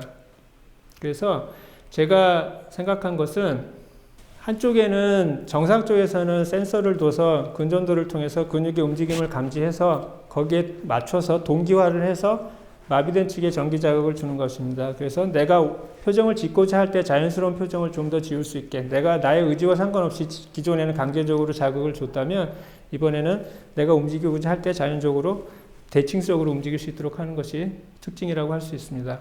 이와 같이 지금 파란 선에서는 센서가 있어서 센서로서 기계에서 정상 측의 움직임을 받아서 감지해서 그거에 맞춰서 반대쪽 마비된 쪽에 신경을 대신해서 이렇게 자극을 줘서 움직일 수 있도록 하는 것입니다. 또 하나의 특징은 중간에 장비로서 댄서의 강도를 조절을 해서 내가 반대측 마비가 심하지 않을 때는 굳이 내 힘을 좀 더 많이 이용을 하고 외부의 자극은 적게 할 수가 있고요. 만약에 신경 손상이 많은 경우에는 외부의 전기 자극량을 오히려 높일 수 있는 이런 여러 가지 설정이 다 가능하도록 할 수 있습니다. 그래서 현재는 아이디어 창안했고 등록이 되어 있는 상태고요. 이것은 사실은 저희가 뭔가 연구비를 지원을 받아서 그 프로토타입을 아직 만든 적은 없지만 제가 기존에 여러 가지 이제 갖고 있는 장비 중에서 그 센서와 스티뮬레이터를 같이 결합해서 하는 장비가 있어서 그것으로는 제가 그 실험적으로는 작동이 가능하다는 건 확인을 했고요. 하지만 아직 프로토타입이 있지는 않지만 그래서 뭐 관심 있는 또는 뭐 가능한 업체가 있다면 같이 연결을 해서 시제품은 곧 만들 수 있지 않을까 생각을 합니다. 네, 저는 저의 좌우명 중에 하나는 불확실한 미래를 예측하기 위해서는 그 미래를 창조하는 것이 가장 바람직하다는 말을 늘 마음속에 새기고 있습니다. 네, 끝으로 이 영상을 보시는 분들께 제가 말씀드리고자 하는 것은 제가 95년부터 이제 임상을 해서 한 25년 정도 임상을 했는데 여러 가지 의료기기들을 많이 이제 써볼 기회들이 있는데 어떤 기술적으로 되게 아쉬운 점이 있는 것도 있고, 그러니까 어떤 만드시는 분들은 기술은 있는데 이거를 어떻게 이 기술을 적용해야 될지 모르시는 경우가 많고, 제 주변에 이제 의료인들을 보면 아이디어는 있는데 이것을 어떻게 기술적으로 구현해야 될지 이제 이런 것들을 잘 모르는 경우가 있는데, 저는 그래서 이 두 가지의 경우를 잘 조합을 해서 중간에서 뭐 연결을 하거나 제 스스로 이제 아이디어를 갖고 이렇게 만드는 분들과 함께 뭔가 구상하고 창조적으로 작업을 하는 것을 굉장히 즐깁니다. 그래서 제가 궁극적으로 하고자 하는 것에 대해서 잠깐 말씀을 드리면, 제 전공은 이제 침구학인데, 침은 결국 우리 몸에 어떤 질환에 대해서 적절한 치료점에 대해서 그것을 찾아내고 그것을 적절한 자극을 통해서 치료하는 것을 말합니다. 근데 이것에 대해서 아까도 잠깐 보여드렸지만 여러 가지 어떤 전기 저항이라든가 이런 것들을 측정을 하고, 사실 침은 제가 침을 하루에 뭐 몇천 개를 놓기는 하겠지만 사실 저 자신도 침을 많이 맞는 것은 그렇게 좋아하지는 않습니다. 왜냐하면 아프니까요. 그래서 저도 결과 궁극적으로 하고 싶은 거는 굳이 이게 꼭 아파야 될 이유는 없지 않을까. 그래서 찌르지 않는 침, 무통침이라고 볼 수도 있고, 그것을 위해서는 여러 가지 요즘에는 전기적인 자극도 줄 수도 있고 또는 레이저 이런 빛을 이용하는 것도 다 있을 수 있습니다. 그래서 이러한 무통침, 또 하나는 현재는 우리가 시공간적인 제약, 즉 진료실 안에서 의사와 환자가 만나서 치료가 이루어지지만 앞으로는 우리가 옛날에는 사람과 대화를 할 때도 꼭 앞에서 만나서만 했지만 현재는 우리가 인터넷이라는 걸 통해서 저 지구 반대쪽에 있는 사람들하고 실시간으로 언제든 소통을 할 수가 있듯이 이것은 사실은 제가 갖고 있는 핵심 아이디어이기는 한데요. 저희가 정기적인 측정을 하면 뭐 인터넷이나 이런 그 통신 수단을 이용해서 충분히 한국에서 미국 사람을 진단할 수가 있고 진단점을 찾아낼 수가 있고 적절한 도구를 공유를 하고 있다면 물론 원격 진료에 해당하는데 한의학도 이런 부분이 결국은 가능하지 않을까 싶습니다. 그리고 또 하나는 이런 진단에 대한 수치를 갖고 있다면 제가 여기서 적절한 자극을 한다면 다시 인터넷 등을 통해서 미국에 있는 사람, 지구 반대쪽에 있는 사람도 저의 치료를 충분히 받을 수 있다는 것이고 이것을 확산할 수 있다는 그런 좀 큰 꿈을 갖고 있습니다. 그래서 이러한 것들에 대해서 관심이 있으신 분들은 언제든 저에게 이메일로 연락을 주시면 제가 즐겁고 재미있는 아이디어를 갖고 같이 많이 함께 노력하도록 하겠습니다. 경청해 주셔서 감사합니다.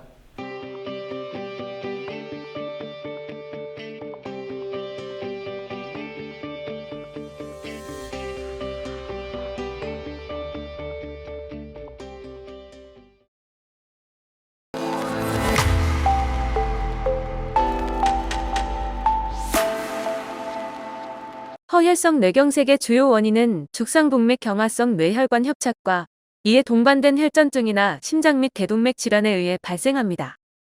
이 중 경동맥과 두개강 내 혈관 협착이 약 30에서 40% 비중을 차지합니다. 뇌혈관 협착증은 원인과 진행 과정에 따라 뇌경색 발생 형태가 달라지므로 이에 대한 정보를 정확히 파악하는 것이 중요합니다. 심장내과에서는 관상동맥 협착증에 단면 영상을 잘 볼 수 있는 OCT 카테터를 활용합니다. 그러나 기존의 OCT 카테터는 관상동맥에 진입하는 것은 수월하지만 낮은 지지력과 구조적인 문제로 인해 굴곡이 심한 뇌혈관에 적용이 어렵다는 문제가 있습니다. 계명대학교 연구팀은 뇌혈관 내 단층 영상을 안전하고 정확하게 촬영할 수 있는 OCT 카테터를 발명했습니다. 발명장치는 OCT 렌즈와 편조 카테터, 그리고 이들을 연결하는 마이크로 와이어와 근위편조 및 샤프트 카테터로 구성됩니다. 뇌혈관 영상을 촬영하기 위해 장치를 혈관에 삽입합니다. 삽입된 카테터는 마이크로 와이어의 안내를 받아 뇌혈관의 병변 위치로 이동합니다. 뇌혈관 병변 위치에 도착하면 빛편조 OCT 렌즈를 통해 광간섭성 단층 촬영을 진행합니다. 개발된 장치는 혈관 진행 방향을 안내하는 마이크로 와이어가 포함돼 기존 심장용 OCT 카테터와 달리 여러 번의 굴곡 있는 뇌혈관을 이동할 수 있습니다. 또한 위니 OCT 렌즈와 편조 카테터를 일체형으로 제작해 광간섭성 단층 촬영의 간섭 현상을 최소화할 수 있습니다. 정교하고 섬세한 수술이 요구되는 뇌동맥, 뇌종양, 뇌경색 등의 수술 과정에서 더 신속하고 정확하게 뇌혈관을 탐색하고 질환 부위를 맞춤형으로 치료할 수 있어 뇌혈관 관련 질환 환자들의 삶의 질을 개선시키는 데 기여할 것으로 기대됩니다. 이상으로 사업화가 가능한 기술 소개를 마치겠습니다. 시청해주셔서 감사합니다.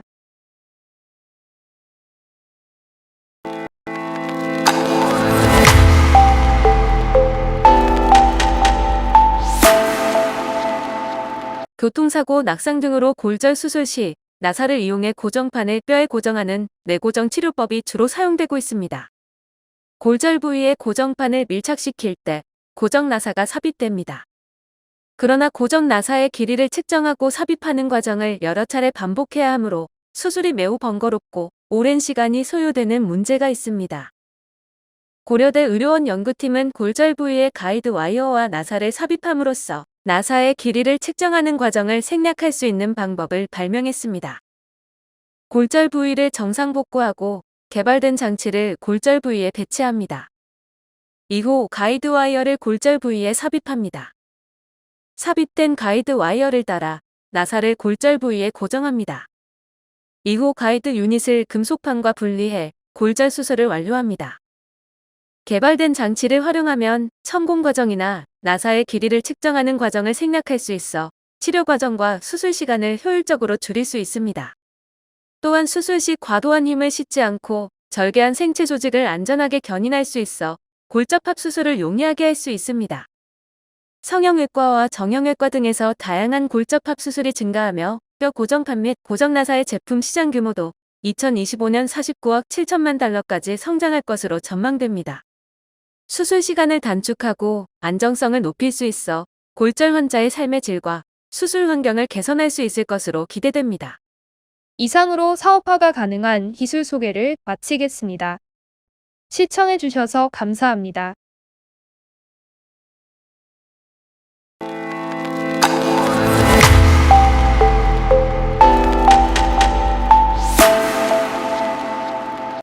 암세포 표면 단백질인 PD-L1은 면역세포에 의한 공격을 피하기 위해 면역세포 표면의 PD-1과 결합해 정상세포인 것처럼 면역세포를 속입니다. 이러한 특정 단백질을 표적해 면역세포와 암세포의 결합을 막고 치료용 항체를 개발해 암세포를 사멸할 수 있습니다. 하지만 항체는 거대 분자 단백질이기 때문에 암 조직 내부로 침투하는 것이 어렵다는 문제가 있습니다. 이에 암 조직 내부로 침투가 용이한 단백질 치료제의 필요성이 대두되고 있습니다. 고려대학교 의료원 연구팀은 PD-L1과 결합력이 증대된 PD-1 변이체를 개발했습니다. 야생형 인간 PD-1 단백질의 일부 아미노산이 신규한 아미노산들로 치환된 PD-1 변이체를 제조합니다. 제조된 PD-1 변이체는 매우 작아 세포 침투력이 우수하며 암세포 표면 단백질 PD-L1과 특이적으로 결합합니다. PD-L1에 결합해 면역세포 표면의 PD-1과 결합하는 것을 막고 면역세포가 암세포를 공격할 수 있도록 돕습니다. 개발된 PD-1은 PD-L1과 강력하게 결합하기 때문에 암세포를 표적화하는 약물 전달체로 활용할 수 있습니다. 또한 암 진단에 사용되는 테라노스틱 제제로도 사용될 수 있습니다. 개발된 변이체는 무당화이면서도 결합력과 안정성이 향상돼 낮은 결합력과 단백질 치료제의 당화 비균질성 문제를 해결할 수 있습니다. 이로 인해 박테리아에서 저렴하게 대량 생산할 수 있어 생물의약품 제조에 효과적일 것으로 기대됩니다.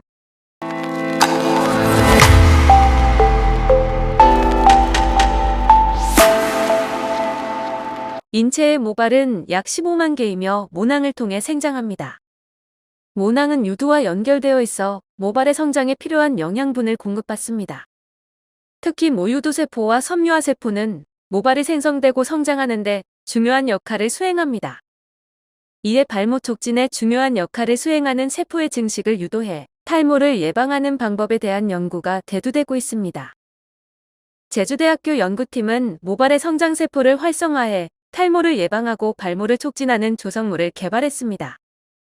갈고리 가시우물을 동결 건조하고 분쇄해 분말을 만듭니다.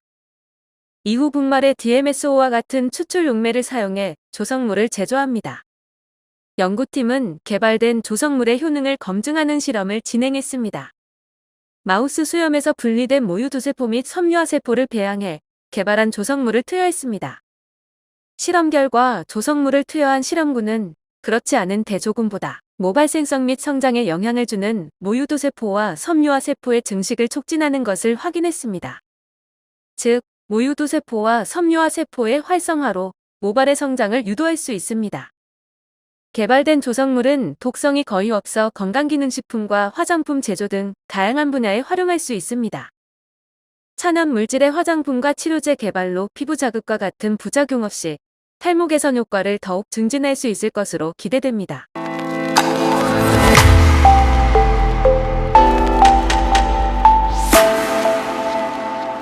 모발은 성장기, 퇴행기, 휴지기를 거쳐 자라나고 빠지는 일을 반복합니다. 그러나 남성 호르몬인 테스토스테론이 5알파 환원 효소와 반응 후 디하이드로테스토스테론으로 전환되고 특정 수용체와 결합해 탈모를 일으키는 단백질을 유도합니다. 이에 남성 호르몬에 의해 발생하는 탈모 치료의 필요성이 대두되고 있습니다. 제주대학교 연구팀은 모유두세포를 증식해 모발을 생장하는 탈모 방지용 조성물을 개발했습니다. 분말 형태의 갈고리 참곱슬이를 다이메틸 설폭사이드로 녹여 추출물을 제조합니다. 연구팀은 개발된 추출물을 검증하는 실험을 진행했습니다. 실험용 수컷 마우스에 갈고리 참곱슬이 추출물을 주입해 5알파 환원효소 활성에 의한 테스토스테론 전환율을 확인했습니다. 실험 결과 갈고리 참곱슬이 추출물을 주입한 그룹은 그렇지 않은 그룹보다 탈모 방지가 우수한 5알파 환원효소의 활성 억제 효과를 발생시켰습니다. 또한 육모를 촉진하는 모유두세포가 증식된다는 것을 확인했습니다. 따라서 갈고리 참곱슬이 추출물은 탈모를 유발하는 남성 호르몬의 전환을 억제하고 우수한 발모 효과를 확인할 수 있습니다. 개발된 조성물을 실용화하면 육모 촉진에 우수한 영양제 및 발모제가 생산될 것입니다. 탈모의 주원인으로 알려진 호르몬 변화를 개선시키고 모낭을 통한 모발의 성장을 촉진시킬 수 있을 것으로 기대됩니다.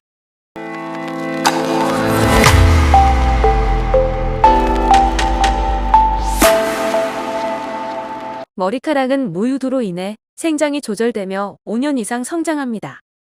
성장기에서 모근에 있는 세포가 활발히 분열하며 모발이 자라고 휴지기가 찾아오면 머리가 빠지게 됩니다. 그러나 모발의 성장 기간이 짧아지고 머리카락이 가늘어지면 탈모가 진행됩니다. 제주대학교 연구팀은 모유두세포의 성장 증식을 유도해 모발의 생장을 개선하는 탈모 치료용 조성물을 개발했습니다. 널미역을 동결건조한 뒤 분쇄해 분말을 만듭니다. 분말과 에탄올을 혼합해 실온 처리 후 추출물을 제조합니다. 연구팀은 개발된 추출물의 효능을 검증하는 실험을 진행했습니다.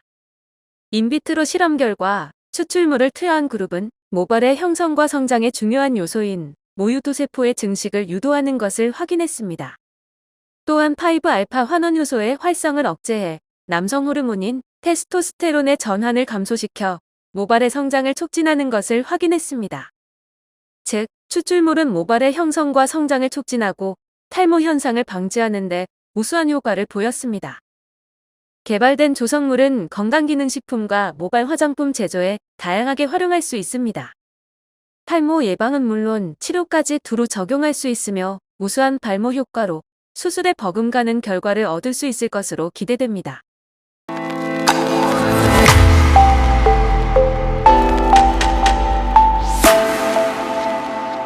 모발은 두피를 보호하고 아름다움을 표현하는 기능을 합니다. 나이가 들수록 모발이 약해져 모낭에서 탈락하는 경우가 발생합니다. 특히 현대인들의 서구형 식습관과 과도한 스트레스로 인한 호르몬 변화가 탈모를 유발하는 원인으로 제기되고 있습니다. 제주대학교 연구팀은 모낭의 성장을 촉진해 어린 모발의 성장을 돕는 조성물을 개발했습니다. 냉동된 참도박을 동결건조시킨 후 분쇄합니다. 분쇄된 참도박 건조 분말에 에탄올을 첨가해 상온에서 추출물을 추출합니다. 연구팀은 개발된 추출물을 검증하는 실험을 진행했습니다. 수컷 마우스 전립선에 참도박 추출물을 주입해 테스토스테론을 DHT로 전환시키는 5알파 환원 효소의 억제 활성을 평가했습니다. 실험 결과 개발된 추출물을 주입한 실험군에서 5알파 환원 효소 억제 활성이 우수해 모발 성장의 저해를 예방할 수 있다는 점을 확인했습니다. 또한 피부각질 세포에서 PGE2 생산 활성이 우수한 것으로 나타났습니다. 즉, 참도박 추출물은 탈모를 유발하는 호르몬의 전환을 억제시키고 육모 효과가 우수하다는 결과를 도출했습니다. 개발된 조성물은 탈모 치료를 위한 치료제 및 화장품으로 활용할 수 있습니다. 어린 모발의 성장을 촉진시켜 정상적인 모발의 주기성을 회복해 탈모를 방지할 수 있을 것으로 기대됩니다.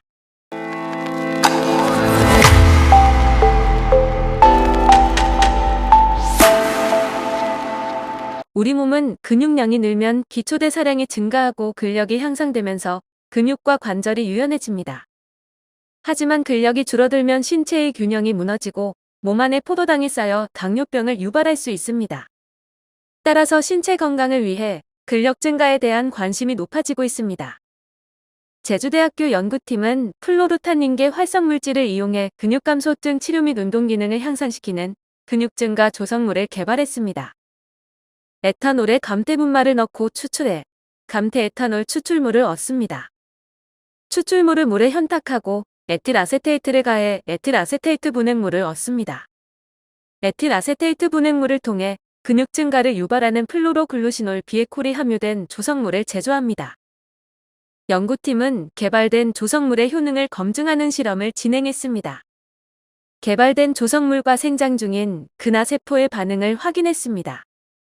실험 결과 세포 내 에너지 대사를 유발시키는 크레아틴 키나아제가 증가했습니다.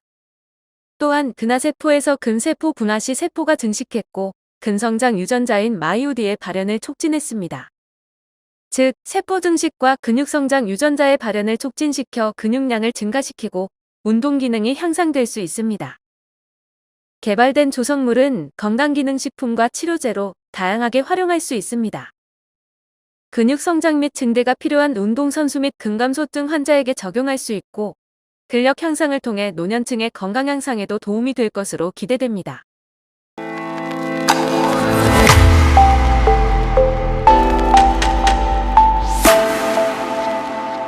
우리 몸은 골격근의 수축과 이완을 반복하며 뼈에 힘을 주어 다양한 형태의 움직임이 가능합니다. 이러한 과정에서 골격근 세포 내 칼슘이온이 골격근의 수축과 이완 과정에서 중요한 역할을 수행합니다. 제주대학교 연구팀은 근육 내로 칼슘과 글루코스의 흡수를 촉진해 근육의 운동 능력을 개선할 수 있는 건강기능식품 원료를 개발했습니다. 햇과 식물에 많이 함유된 화합물인 디플로르에토 하이드록시카르마로를 이용해 조성물을 제조합니다. 연구팀은 조성물의 효능을 검증하는 실험을 진행했습니다. 1일 2회 조성물을 제브라 피쉬에 경구 투여했습니다. 실험 결과 DPHC를 투여한 실험군은 대조군보다 세포 내 칼슘 이온 농도가 농도의존적으로 증가한 것을 확인했습니다. 또한 근수축 등에 필요한 에너지원인 글루코스 흡수가 촉진되는 것을 확인했습니다. 즉, 칼슘이온과 글루코스 흡수를 촉진시켜 근육의 움직임 및 운동 능력을 향상하는 효과가 우수했습니다. 개발된 조성물은 독성 테스트에서도 독성이 거의 없는 것으로 나타나 의약품과 건강기능식품으로 활용할 수 있습니다. 근수축을 보다 활발하게 만들어 운동 능력을 개선하고 근육 손상을 최소화해 근력 및 근지구력 증진과 기초체력 향상에 기여할 것으로 기대됩니다.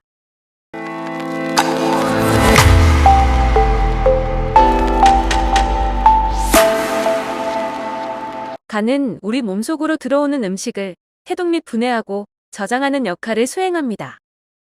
이때 독소의 양이 많은 음식을 먹거나 술을 과도하게 먹으면 간에 과부하가 걸려 간 기능이 떨어질 수 있습니다. 이로 인해 간에 지방이 축적되고 알코올의 대사물질이 간세포를 손상시키게 됩니다.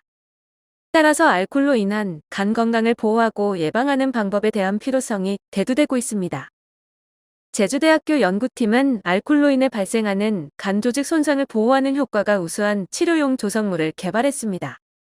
방사문이김을 건조 후 에탄올 추출의 추출물을 제조합니다. 이후 추출물을 용매 분해해 지용성 분해물인 PYLP를 제조할 수 있습니다. 연구팀은 개발된 조성물의 효능을 검증하기 위한 실험을 진행했습니다. 마우스들을 두 그룹으로 나눠 알코올을 투여하고 한 그룹에는 개발된 조성물을 경구 투여했습니다.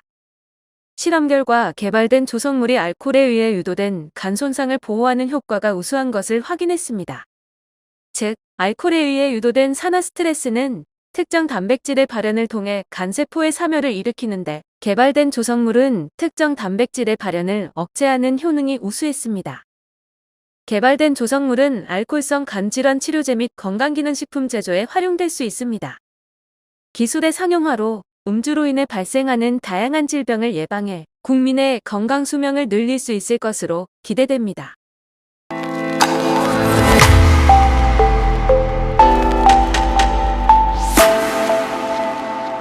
운동은 근육의 수축과 이완을 반복하는 활동입니다.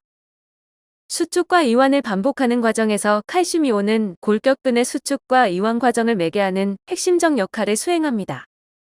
근수축과 운동 능력 향상을 위해선 칼슘 이온의 세포 내 흡수를 유도하는 것이 중요합니다. 제주대학교 연구팀은 칼슘 이온의 보충과 운동 능력 향상에 효과적인 조성물을 개발했습니다. 폐를 건조하고 분쇄해 분말을 만듭니다. 이후 분말과 에탄올을 혼합하고 실온에서 추출해 조성물을 제조합니다. 연구팀은 추출물의 효능을 검증하는 실험을 진행했습니다. 마우스의 골격근 세포를 배양해 조성물을 투여 후 변화를 분석했습니다. 실험 결과 개발된 조성물을 투여한 세포는 글루코스 흡수와 칼슘 이온 농도가 유의하게 증가한 것을 확인했습니다.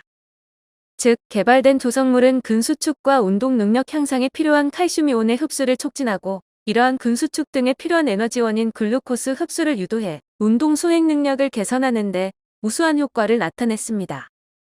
개발된 조성물은 독성이 거의 없어 운동 수행 능력 개선용 건강기능식품과 의약품 제조에 활용할 수 있습니다. 근육에 필요한 에너지원의 생산과 흡수를 돕고 신진대사를 촉진해 국민의 운동 능력 향상에 기여할 것으로 기대됩니다.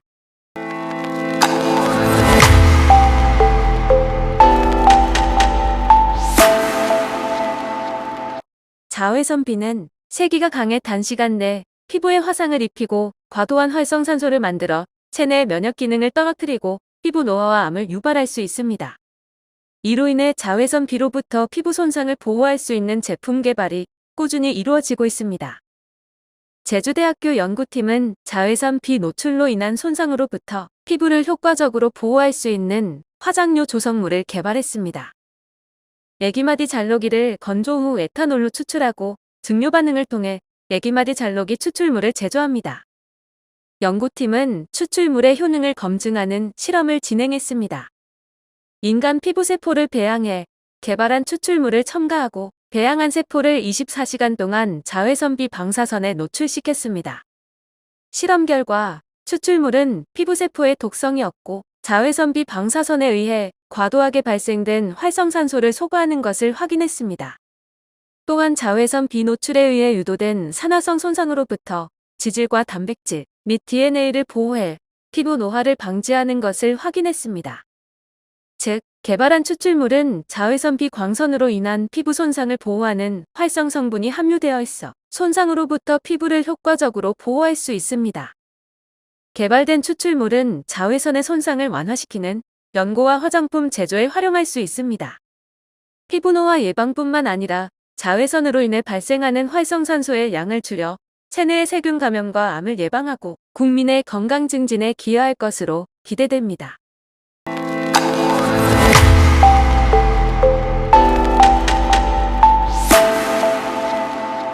강렬한 자외선에 피부가 노출되면 화상을 동반한 피부 질환을 유발할 수 있습니다. 특히 자외선 B에 노출되면 산화 스트레스가 유발되고 활성산소종이 생성돼 세포사멸을 유발할 수 있습니다. 그로 인해 항산화 능력이 떨어지고 노화가 촉진되며 피부암을 유발할 수 있습니다. 제주대학교 연구팀은 자외선 B로 인한 세포사멸을 억제하고 피부를 보호하는 조성물을 개발했습니다. 건조된 다실미역을 분쇄하고 에탄올과 혼합해 추출물을 만듭니다. 이후 회전 농축기로 감압 농축해 조성물을 제조합니다. 연구팀은 개발된 조성물의 효능을 검증하는 실험을 진행했습니다. 인간 피부각질 세포를 배양해 개발된 조성물을 투여하고 자외선 B에 노출시켰습니다. 실험 결과 조성물을 투여한 그룹은 자외선 B에 의해 발생하는 세포사멸이 확연히 감소하는 것을 확인했습니다. 즉, 세포사멸을 억제해 항산화 효과가 증진되는 것을 확인했고, 이로 인해 피부염증, 노화, 피부암을 예방할 수 있습니다. 개발된 조성물은 자외선 B로 인한 세포 손상을 억제하는 화장품 제조에 활용할 수 있습니다. 자외선으로 인한 다양한 피부 문제를 동시에 해결할 수 있어 만족도 높은 피부 관리를 기대할 수 있습니다. 기술 소개를 들으시면서 기술에 대한 궁금한 점이 있으시면 실시간 채팅방이나 아래 더보기란에 이메일 주소 또는 홈페이지에 글을 남겨주시면 답변 드리겠습니다. 시청해주셔서 감사합니다.